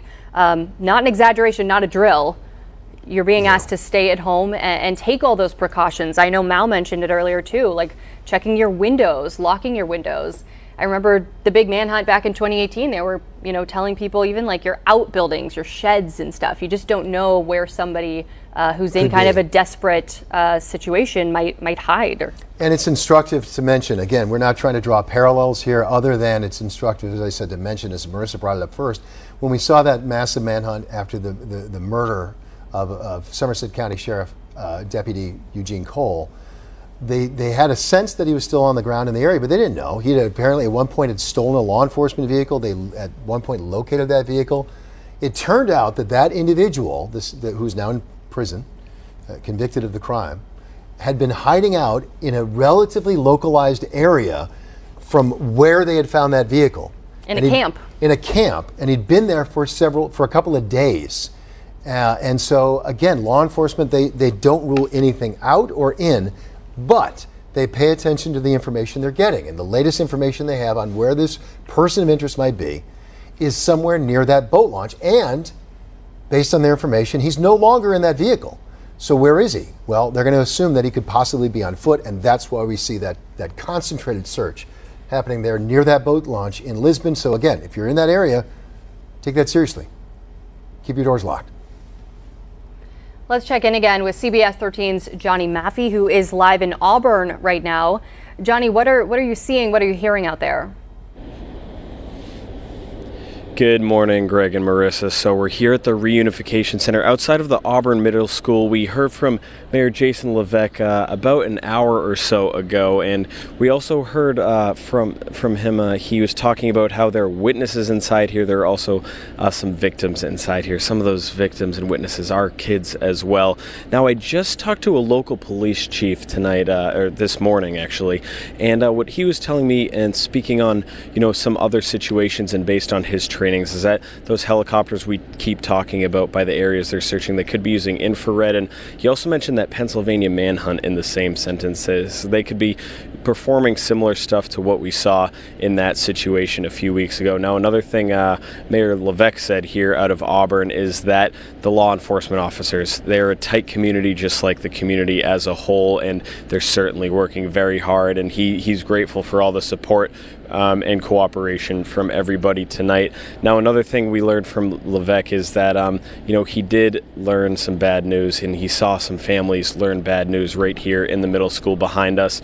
And so if you guys have been following along tonight, I was talking to a Lewiston mother. Her name's Jessica, and she was working for hours and hours trying to find out about her son who was inside of one of those bars that we've been mentioning tonight, that one of those mass casualty events happened at. She just texted me since 1 a.m. She finally found out some information, and that info was her son did get shot 4 times, and she said some other info they're learning from that room at the hospital that at Central Maine Medical Center that some of the families and loved ones were in, that families would be going in and out of there, trying to, the nurses and the hospital employees were going in and out of there, bringing some families in, talking to them privately, letting them know what they could know. But certainly the hospital workers doing some very important work, some very hard work, and we're certainly giving them their time on that.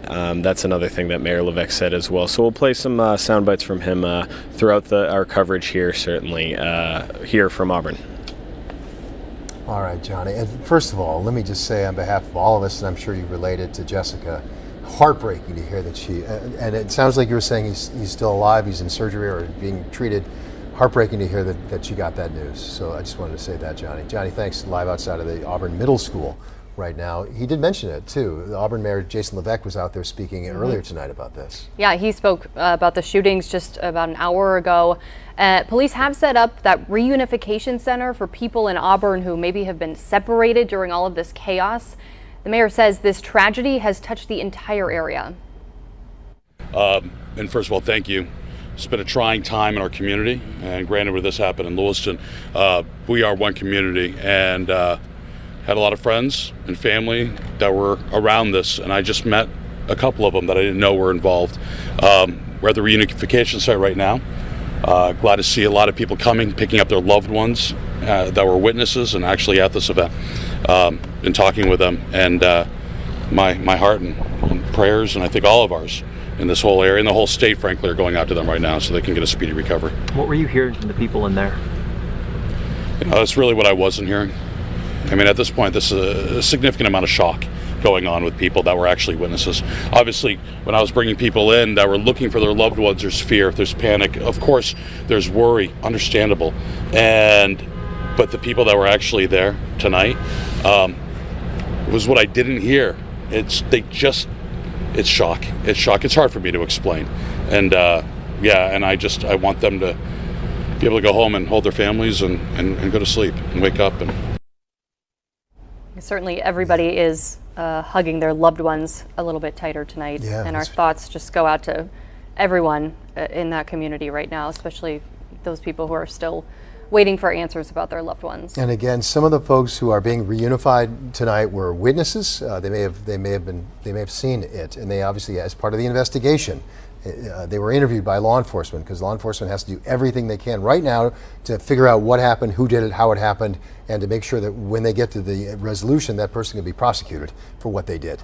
That's what law enforcement's trying to do tonight, in addition to finding. So these witnesses were obviously detained for a long period of time, which can be traumatizing for their loved ones and for them as well as they try and figure this out, but it has to be done. We're also, as we heard a little bit, again, 2 mass shooting scenes. Obviously, one was a bar and restaurant.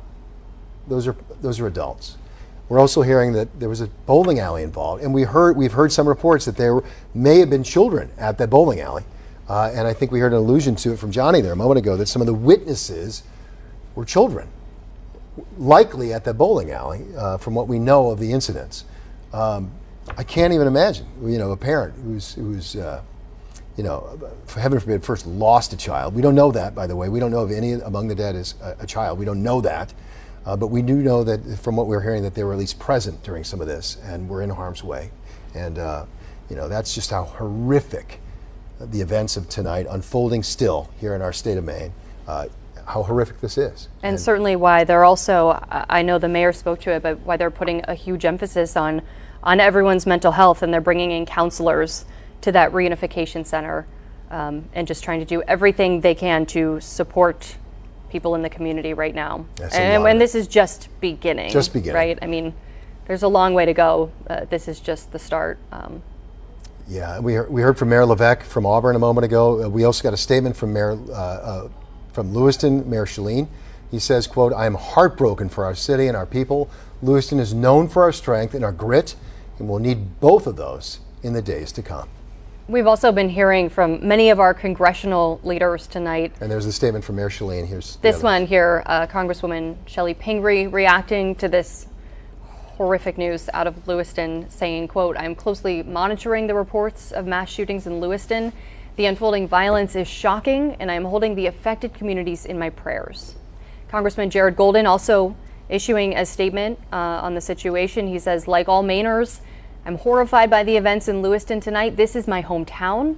Right now, all of us are looking to local law enforcement as they gain control of the situation and gather information. Our hearts break for those who are affected, and we encourage everyone to follow the directions of the authorities as they conduct their work."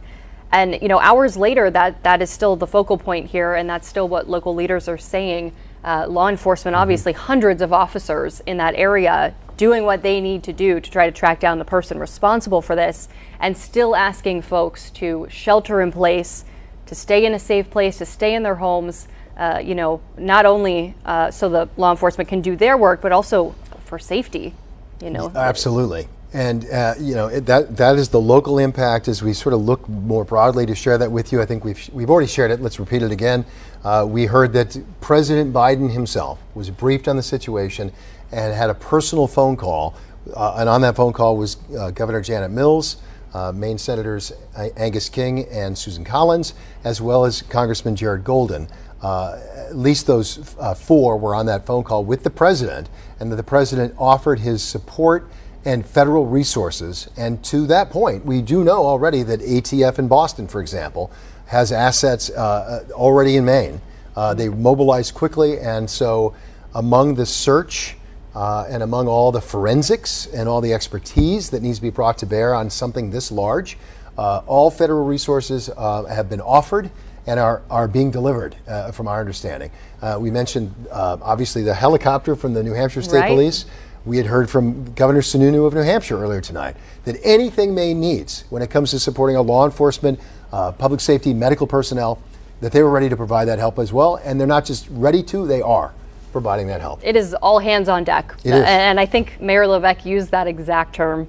It is all hands on deck, and they're doing everything they can at this point to track down this person of interest. Obviously, that's the urgency, that's the priority right now. This is one of the photos. This is actually the first photo that authorities released earlier tonight of the person of interest, Robert Card. This was at the bowling alley. You can see the pins on the door right behind him. Yeah. But you can see he's holding what appears to be an AR-style rifle.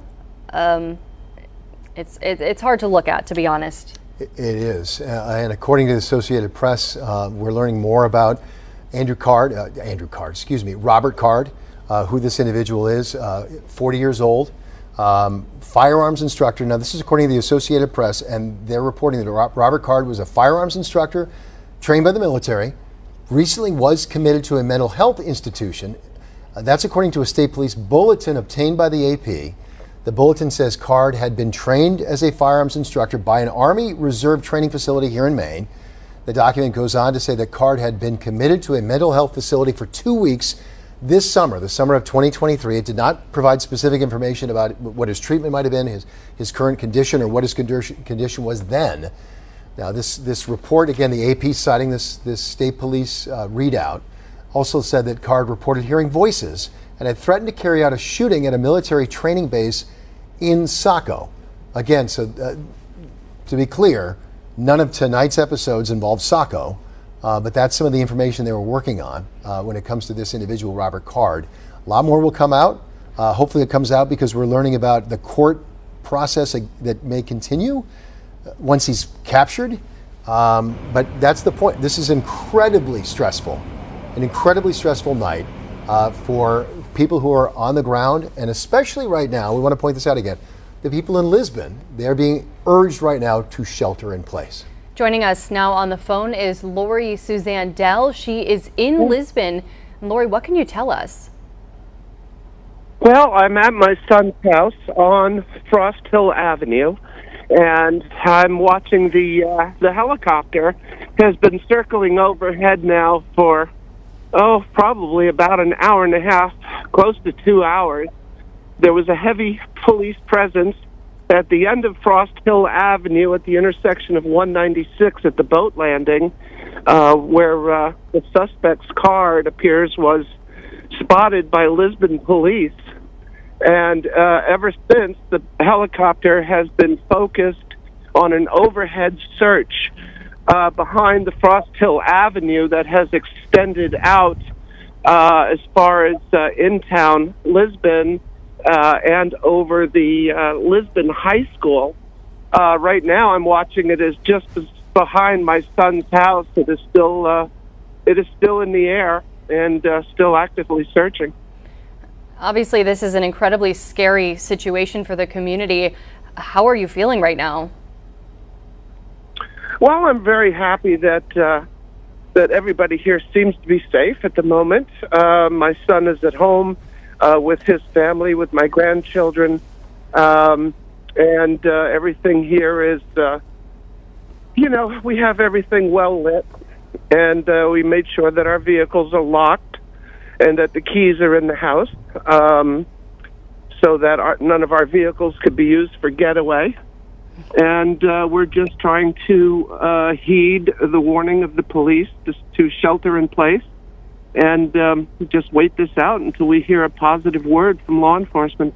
And are you familiar with, again, obviously you live in the area, this boat launch, I think there's a park there as well with some trails right along the Androscoggin River. For those who aren't familiar with that area, maybe describe it. Is that a heavily wooded area? Is there a large, is it a large boat launch or is it a small boat launch? What is that area like? It is a small boat launch, excuse me, that is right alongside Route 196. So if you were leaving Lisbon, heading toward Lewiston, it's on the right-hand side. You could almost miss it if you're not looking for it. It's so small. There's a lot of wooded area surrounding it. It is not a terribly large boat landing, and mainly I think you'd use small boats, canoes, things like that.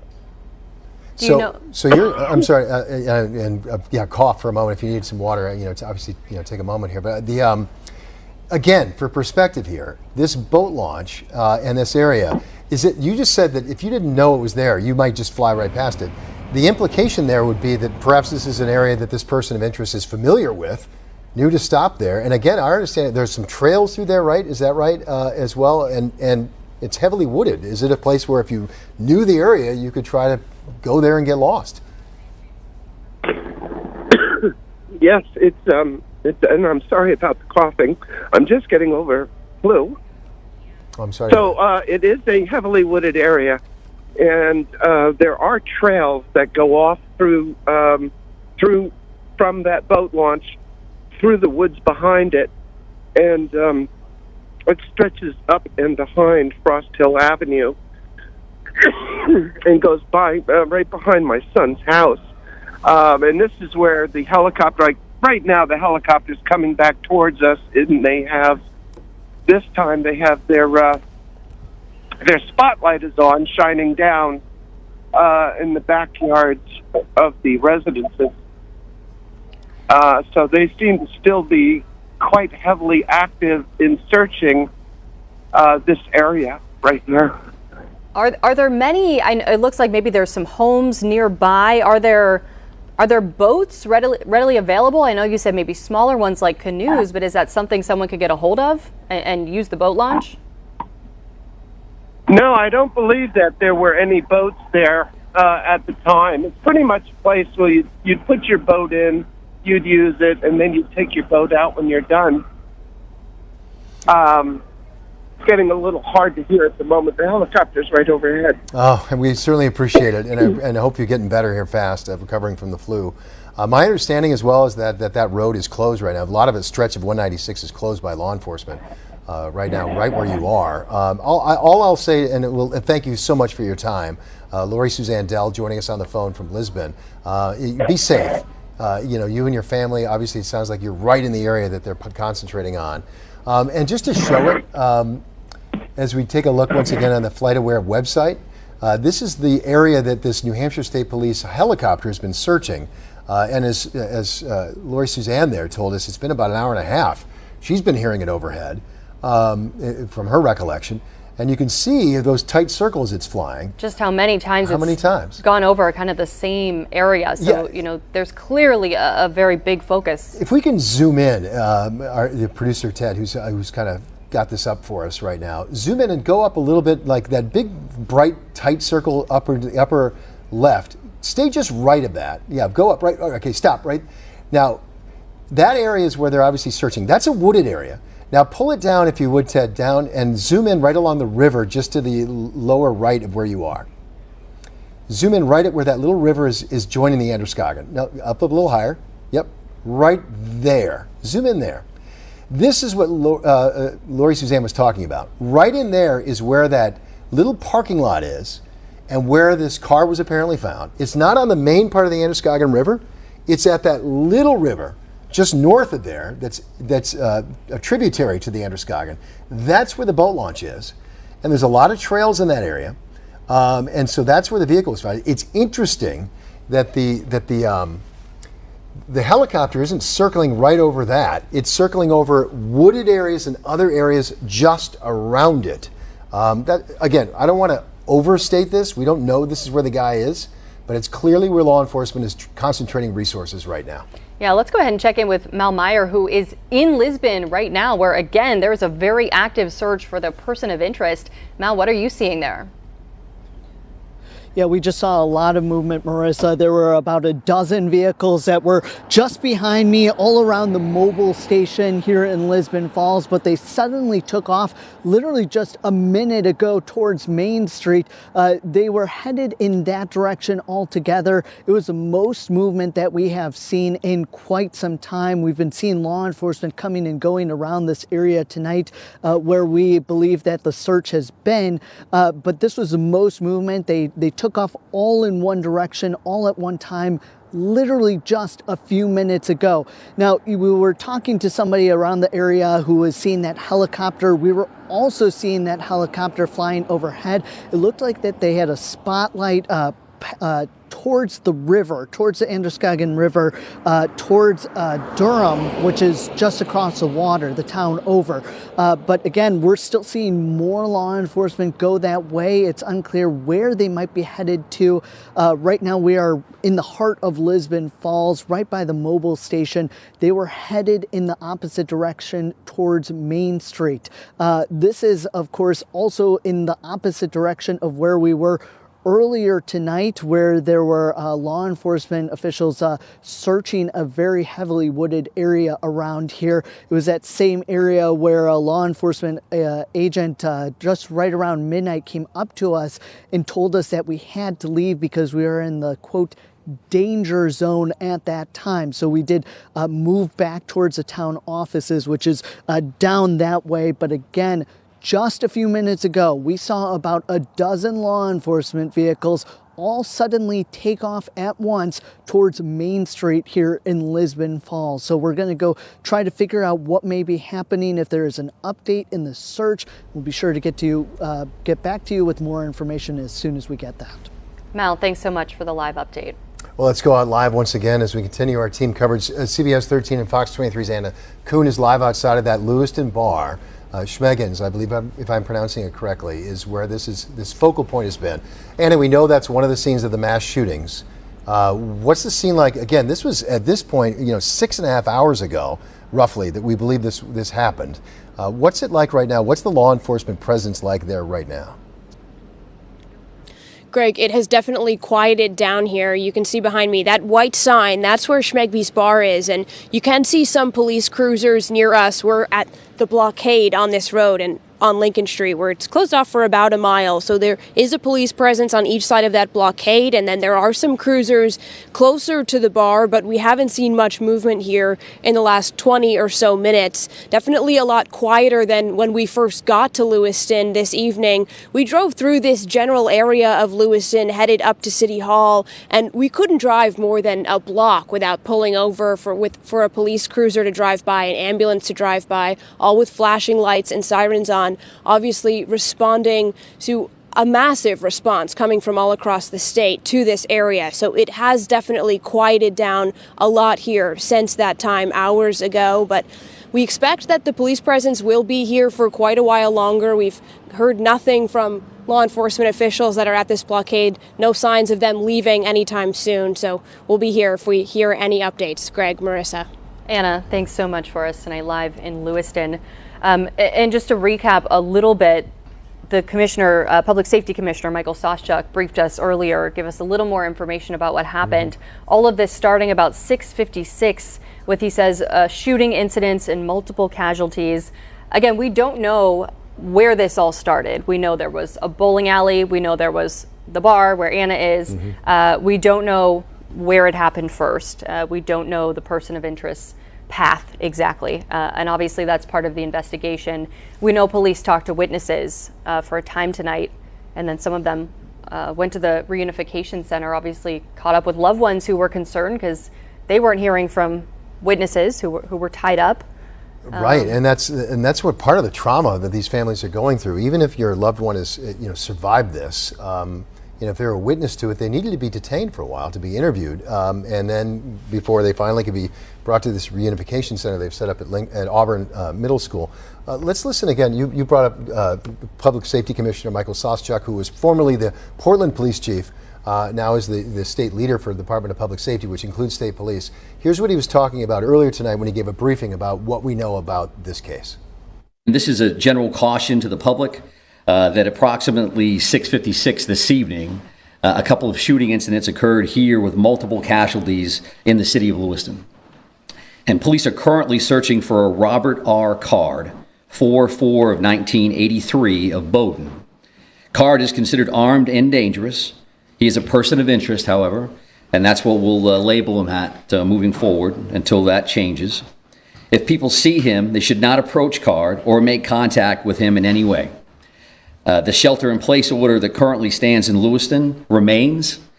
A vehicle, which was a vehicle of interest in this incident, was located in Lisbon, and we are now also asking residents in Lisbon to shelter in place. So please share that information with communities as well. If anybody sees Mr. Card or has any additional information reference to these two shootings in the city of Lewiston, please contact 911. If they see anything suspicious, please feel free to call their local authorities. We have literally hundreds of police officers working around the state of Maine to investigate this case, to locate Mr. Card, who again is a person of interest and a person of interest only. And we'll continue to gather information so that we can bring the suspect to justice and ultimately seek prosecution down the road. CBS 13's Johnny Maffei joining us right now live from Auburn. Let's send it over to Johnny. And Johnny, what's happening there? Hey, Marissa. So I'm getting some updates from some people I was talking to actually over at Central Maine Medical Center. One of the mothers telling me her son was shot 4 times. He's on a ventilator right now, and they're finally able to go see him it's now 1:30 in the morning here. They've been, keeping in touch with me through the middle of the night. She's telling me her name's Jessica. Her son got shot 4 times in the spinal cord, The police sergeant said his kidneys and also his shoulder blades.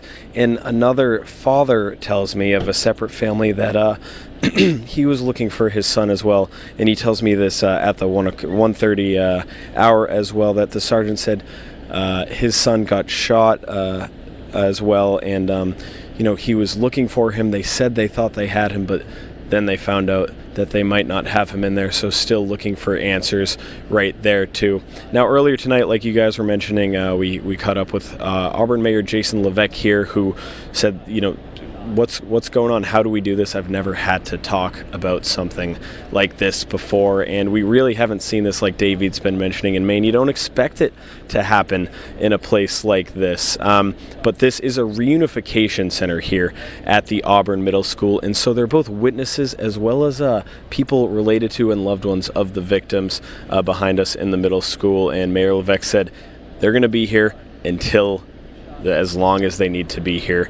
And he also said, he's seen some people receive that bad news that you really just never want to hear. So we're hoping for the best, certainly for the victims, that the families we've been talking to and all of the families out there. And those hospital workers are really trying to connect everyone. Now, if we rewind a little bit to a few hours ago, right?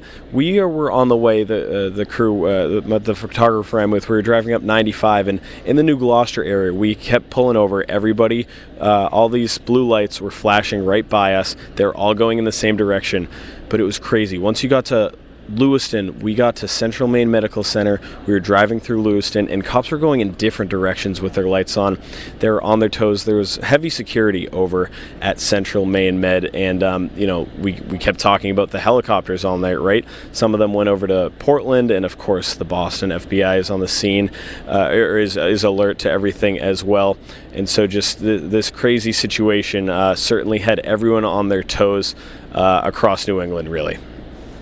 Oh yeah, Johnny, and again, I said it to you earlier, boy, just thank you for getting us those updates from those families that you were staying in touch with, and just heartbreaking to hear that they're getting that kind of news, and our prayers are with certainly those families. Heartbreaking. Thank you so much, Johnny. And Johnny, mentioning, some of the helicopters that we've been hearing throughout the night, this one shows the track of one from the New Hampshire State Police. This is on FlightAware, showing the search path of this helicopter. Right now, you can see it's over. That's the Androscoggin River. That is the Androscoggin. It's River. flying down the Androscoggin. This is in Lisbon. You can see where that search has really been concentrated. We know they found a vehicle that they had been searching for in connection with the person of interest in Lisbon. You can see just how many times that helicopter has circled and circlled over the same areas. Now it seems to be heading kind of in a different direction down the Androscoggin. Expanding the search, and we saw that one loop you're seeing that we're over right there, the loop on the south side of that river, that was relatively recent, that's, again, for this individual, from what we know, to end up there where the vehicle was on the north side of the river at the boat launch. That's where they found the vehicle of interest. If he ended up on the south side of the river, he would have had to cross the Androscoggin River, which at this time of year, that's never easy. For starters. Two, it's almost November. That water would be extremely cold. It's not fast right now, but it's cold. And now they're still searching on the north side of the river, but farther afield than where they were. Again, based on FlightAware, this is a New Hampshire State Police helicopter, which we've been hearing overhead. Our reporters, Mal Meyer, they're in Lisbon. We've been tracking this helicopter just for a sense. This is one asset among the many that's out there tonight, folks, which is why, again, we felt comfortable sort of sharing that one. Because it highlighted a couple of points. One, we are getting help from New Hampshire and elsewhere. Two, it's one asset that's looking in the area around the Androscoggin River and around Lisbon right now. And the fact that it's a continued focal point is important to note for the safety of people who are in that area, and to get some context as to where they might be concentrating a search. But to say we know he's still in the area, no, we don't. They don't know either, obviously. To say that he ever was in that area, we don't know that either, but there's good information to believe that he could be, and that's why you see that police presence right now. And again, hundreds of officers in the area. We know they're not only searching from above, we know there are a lot of law enforcement authorities on the ground as well. And our partners, WBZ, reporting earlier this evening that Massachusetts State Police were stationed at the border with Maine because he had previous ties to Massachusetts. So really, authorities using all of the assets they can in a search to locate this person of interest who you're seeing here, Robert Card. This was a photo released earlier tonight by the Androscoggin County Sheriff's Office. Clearly, he is holding what appears to be an AR-style rifle. This appears to be at the bowling alley, one of the two locations confirmed by police where this mass shooting took place. Yeah, it's again just mind-boggling. I mean, we're struggling to comprehend that this could happen and that this individual could do this much damage in so little time. Apparently, you know, again, this is the person of interest. He's considered armed and dangerous. Where he is, they don't know. Multiple photos of him being released, though, so to help the public understand who it is and who they're looking for tonight. As we learned, that's Robert Card, age 40. That's according to police, and he is a person of interest. And again, the focal point around Lisbon at the moment, but don't want to get lost on the idea that he could be elsewhere, because he could be. Yeah, and they've reiterated, if you do see him, come across him, do not approach him. No. Call 911. Again, he is believed to be armed and dangerous. And our Dan Lamborello of the I-Team did look into his criminal history just to try to get a little more information. Interesting here. The only thing that came up was a single OUI.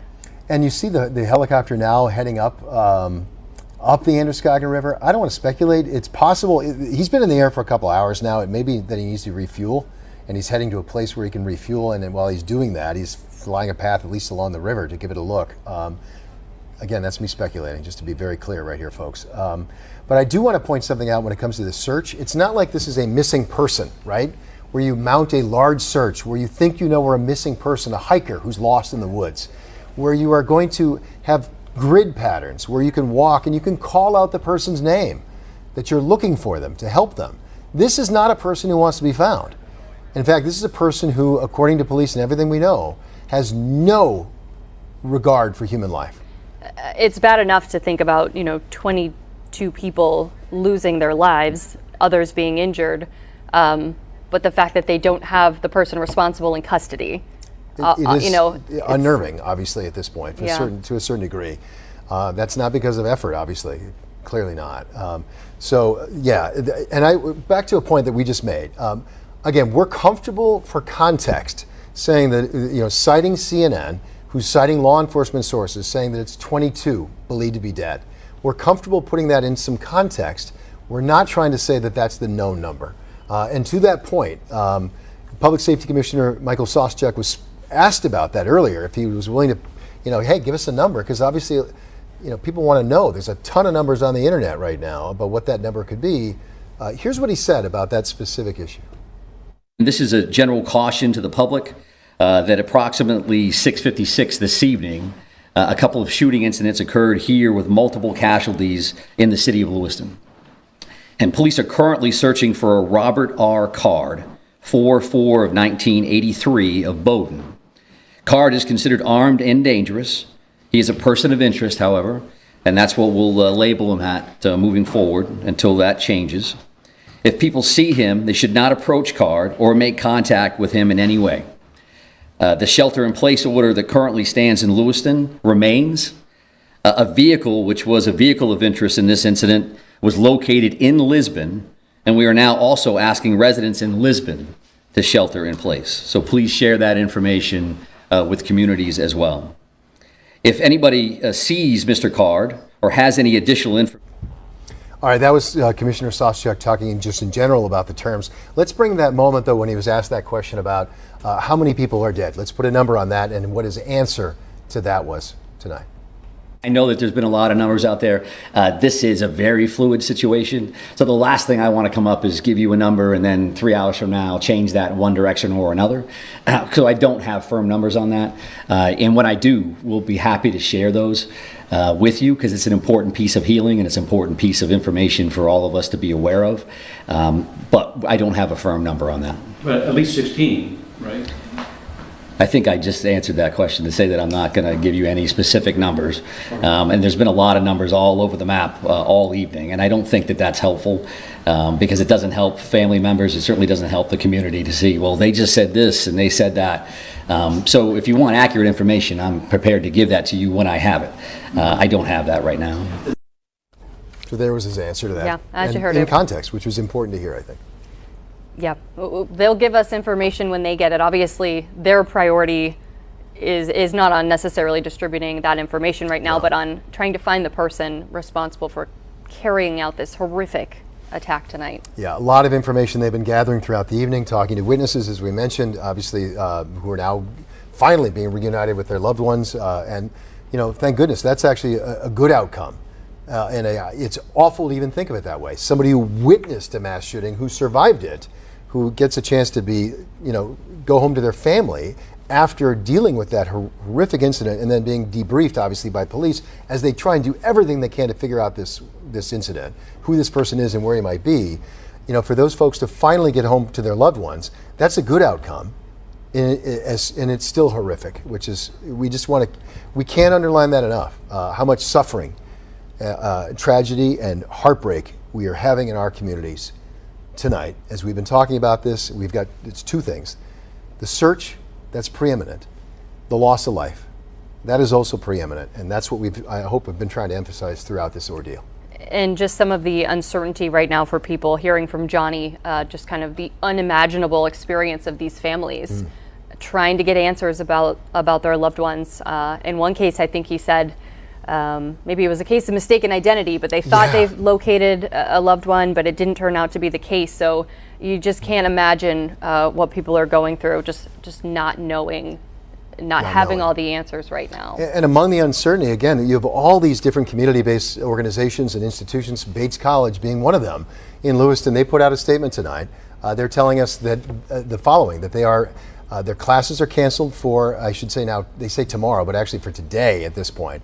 That they've canceled classes for Thursday, writing in part, quote, "We realize that there are students who are not in their residence hall as we went into lockdown and employees who are on campus and unable to return home. If you are in that situation and you have a specific emergency medical need, please contact campus safety at 207-786-6254 with your current location and your need." This is Bates College, the campus is in Lewiston. It is not particularly close to these two shooting locations that we know of. It's more into the northeastern part of town. But it is an institution, obviously, that's trying to grapple with this. They have a couple of thousand kids, listen to me, I'm a 54-year-old man, so I call them kids, young adults who are on that campus. And they're trying to deal with that. That's just one institution. As we bring back up the FlightAware map that shows some of the flying. And actually this shows that my speculation that maybe he was refueling and he's now circled back. So he was actually searching more of the Androscoggin River on the possibility that maybe he's in a boat. And now he's circled back to the original search location there in Lisbon. Yeah, again, that's the New Hampshire State Police helicopter. Looks to be headed back toward that area that they've been searching. You can see how many sort of loops they've done over the area. And we heard from, one Lisbon resident who talked about hearing that helicopter right above her. She also talked a little bit about that boat launch where it sounds like local perspective they may have found the vehicle that they had been looking for in connection with this person of interest. And the way she described it was, you wouldn't know this boat launch was there. It's so small. The average person driving by would completely miss it, especially in the dark. You imagine this is a wooded area, probably not super well lit at night. So our information on this individual, Robert Card, is that he has a residence in Bowdoin. We also know that according to his police record, he was arrested for OUI about 16 years ago in the Topsom area, and obviously knows that area well. So the presumption would be that if you're going to pull off into some very small random boat launch in Lisbon, you know that area, you know that spot, and you know that there's woods and trails around that spot. And obviously we're waiting for more details from police Correct. On that vehicle. To be clear, but right, we're filling in blanks here, folks. I hope that's absolutely clear. This is not based on anything that the law enforcement has told us. It's what we're hearing from people who know the area and what police have confirmed that they did find the vehicle of interest at that boat launch. Again, just to be clear, this is what I was talking about, that back in 2007, he was found guilty in May of 2007, $500, and jailed for an OUI incident that happened in that area. Hear me? So that's, again, just to highlight what we were talking about there. Yeah, again, this is the person they're looking for. A manhunt underway. We really can't emphasize that enough. Tons of law enforcement resources here looking for this person of interest. And we want to go back out to Lewiston, where CBS 13's Anna Kuhn is live outside the bar there, the one of the two scenes where police say this all began. Anna. Marissa, not a ton of new information here, but we are live near that bar, and you can see there are still police officers outside. We have seen some police walking around, some cruisers driving up and down the street. No major changes here, but there is still a police presence. Things are still going on here, but we're not sure what it looks like. Of course, down closer to that scene, we can see cruisers that are just outside the bar. That's where that white sign is. You can see some lights down there, some police cars. Not sure what exactly is going on here, but again, they've been here for hours now. That police presence was much heavier hours ago when we were driving through Lewiston. We saw a lot more cop cars, sirens, and flashing lights. It has calmed down a bit since then, but that police presence is still strong here, and there is no sign of anyone leaving for the night.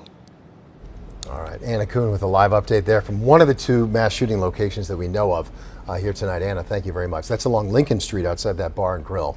And she and so many others of our field crews have mentioned just how quiet it is where they are. The streets are really quiet. And to be clear, it's been that. It's 1:54 in the morning at this point. Appreciate those, by the way, who may still be with us trying to get information what's going on.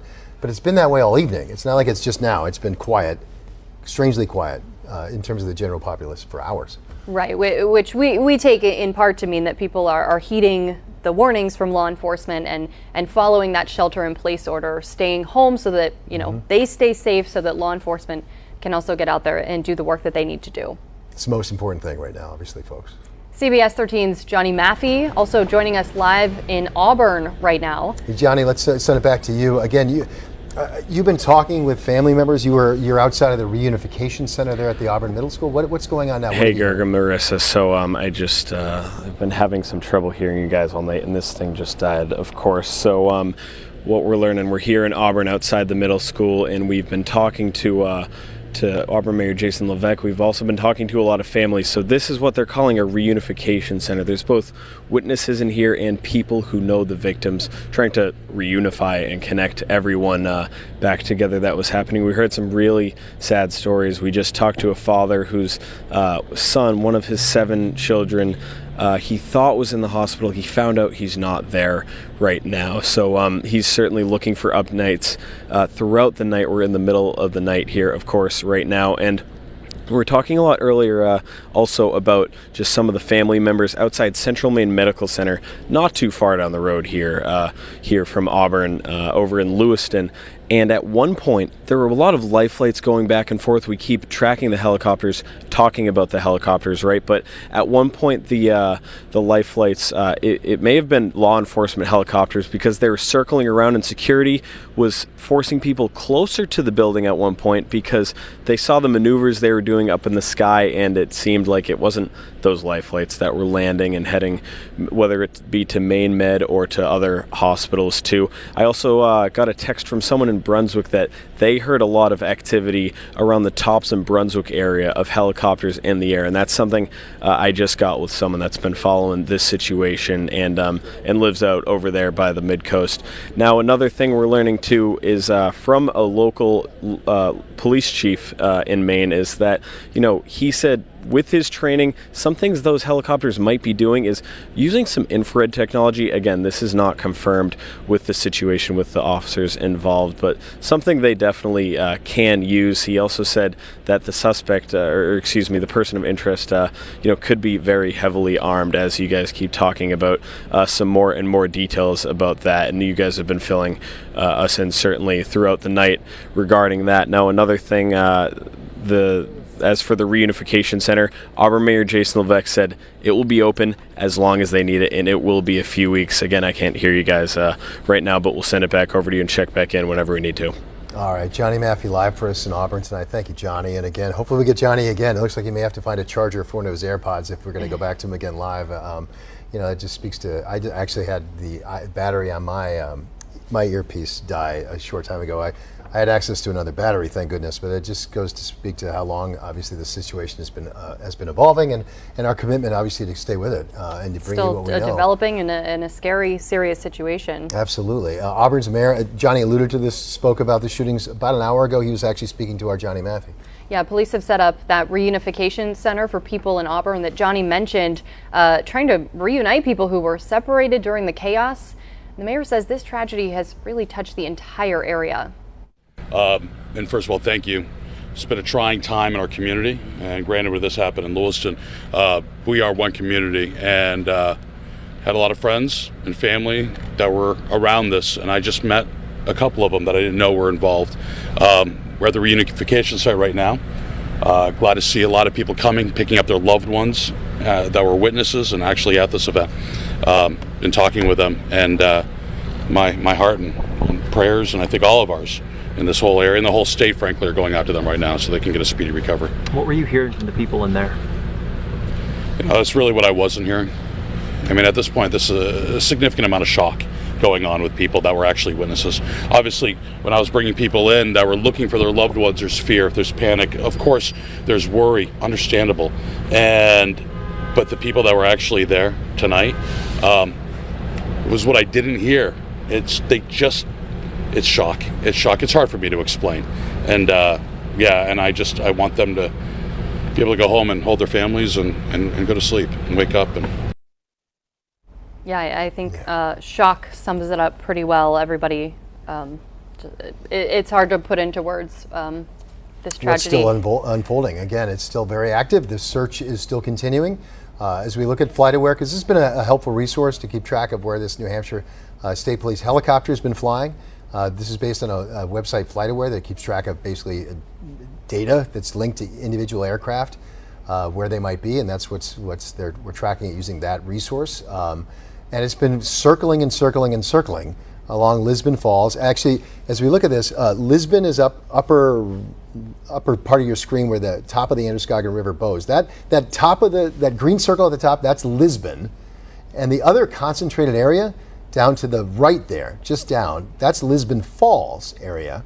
So it looks as if, and a lot of that is a wooded area, especially the area on the top area. That's all a pretty wooded area. Some homes, though, it's not just completely woods. There's definitely some residential areas around there too, but Lisbon Falls, obviously, that's much more of a heavily populated area. Yeah, and we did see that helicopter sort of take a little swing up the Androscoggin, up north, and then you can see it swung back to where all those circles are, where kind of the really concentrated area where they seem to be focused on. Again, state officials told us earlier tonight they did locate the vehicle that they had been searching for in connection with this person of interest. They did find that in Lisbon, and shortly after that was obviously when they shifted their efforts to the Lisbon area, which appears to be very much ongoing and active. And there could be, obviously there's two reasons when they have a concentrated search like this. They obviously are acting on information that a suspect or a person of interest or somebody they're looking for is still in a particular area. They're going to focus their interest there. But what they're also doing is obviously they're trying to make sure that they keep looking, but they also kind of make it clear that they kind of pin down the person, if that makes sense, folks. Where they're trying to make sure that that person, knows that they're still being sought. They can't just easily slip away from an area. So they're going to probably, until they find this person, keep a concentrated search on this area until they get better information that they shouldn't be there. They're going to stay here and focus that search. So again, I want to emphasize for our viewers,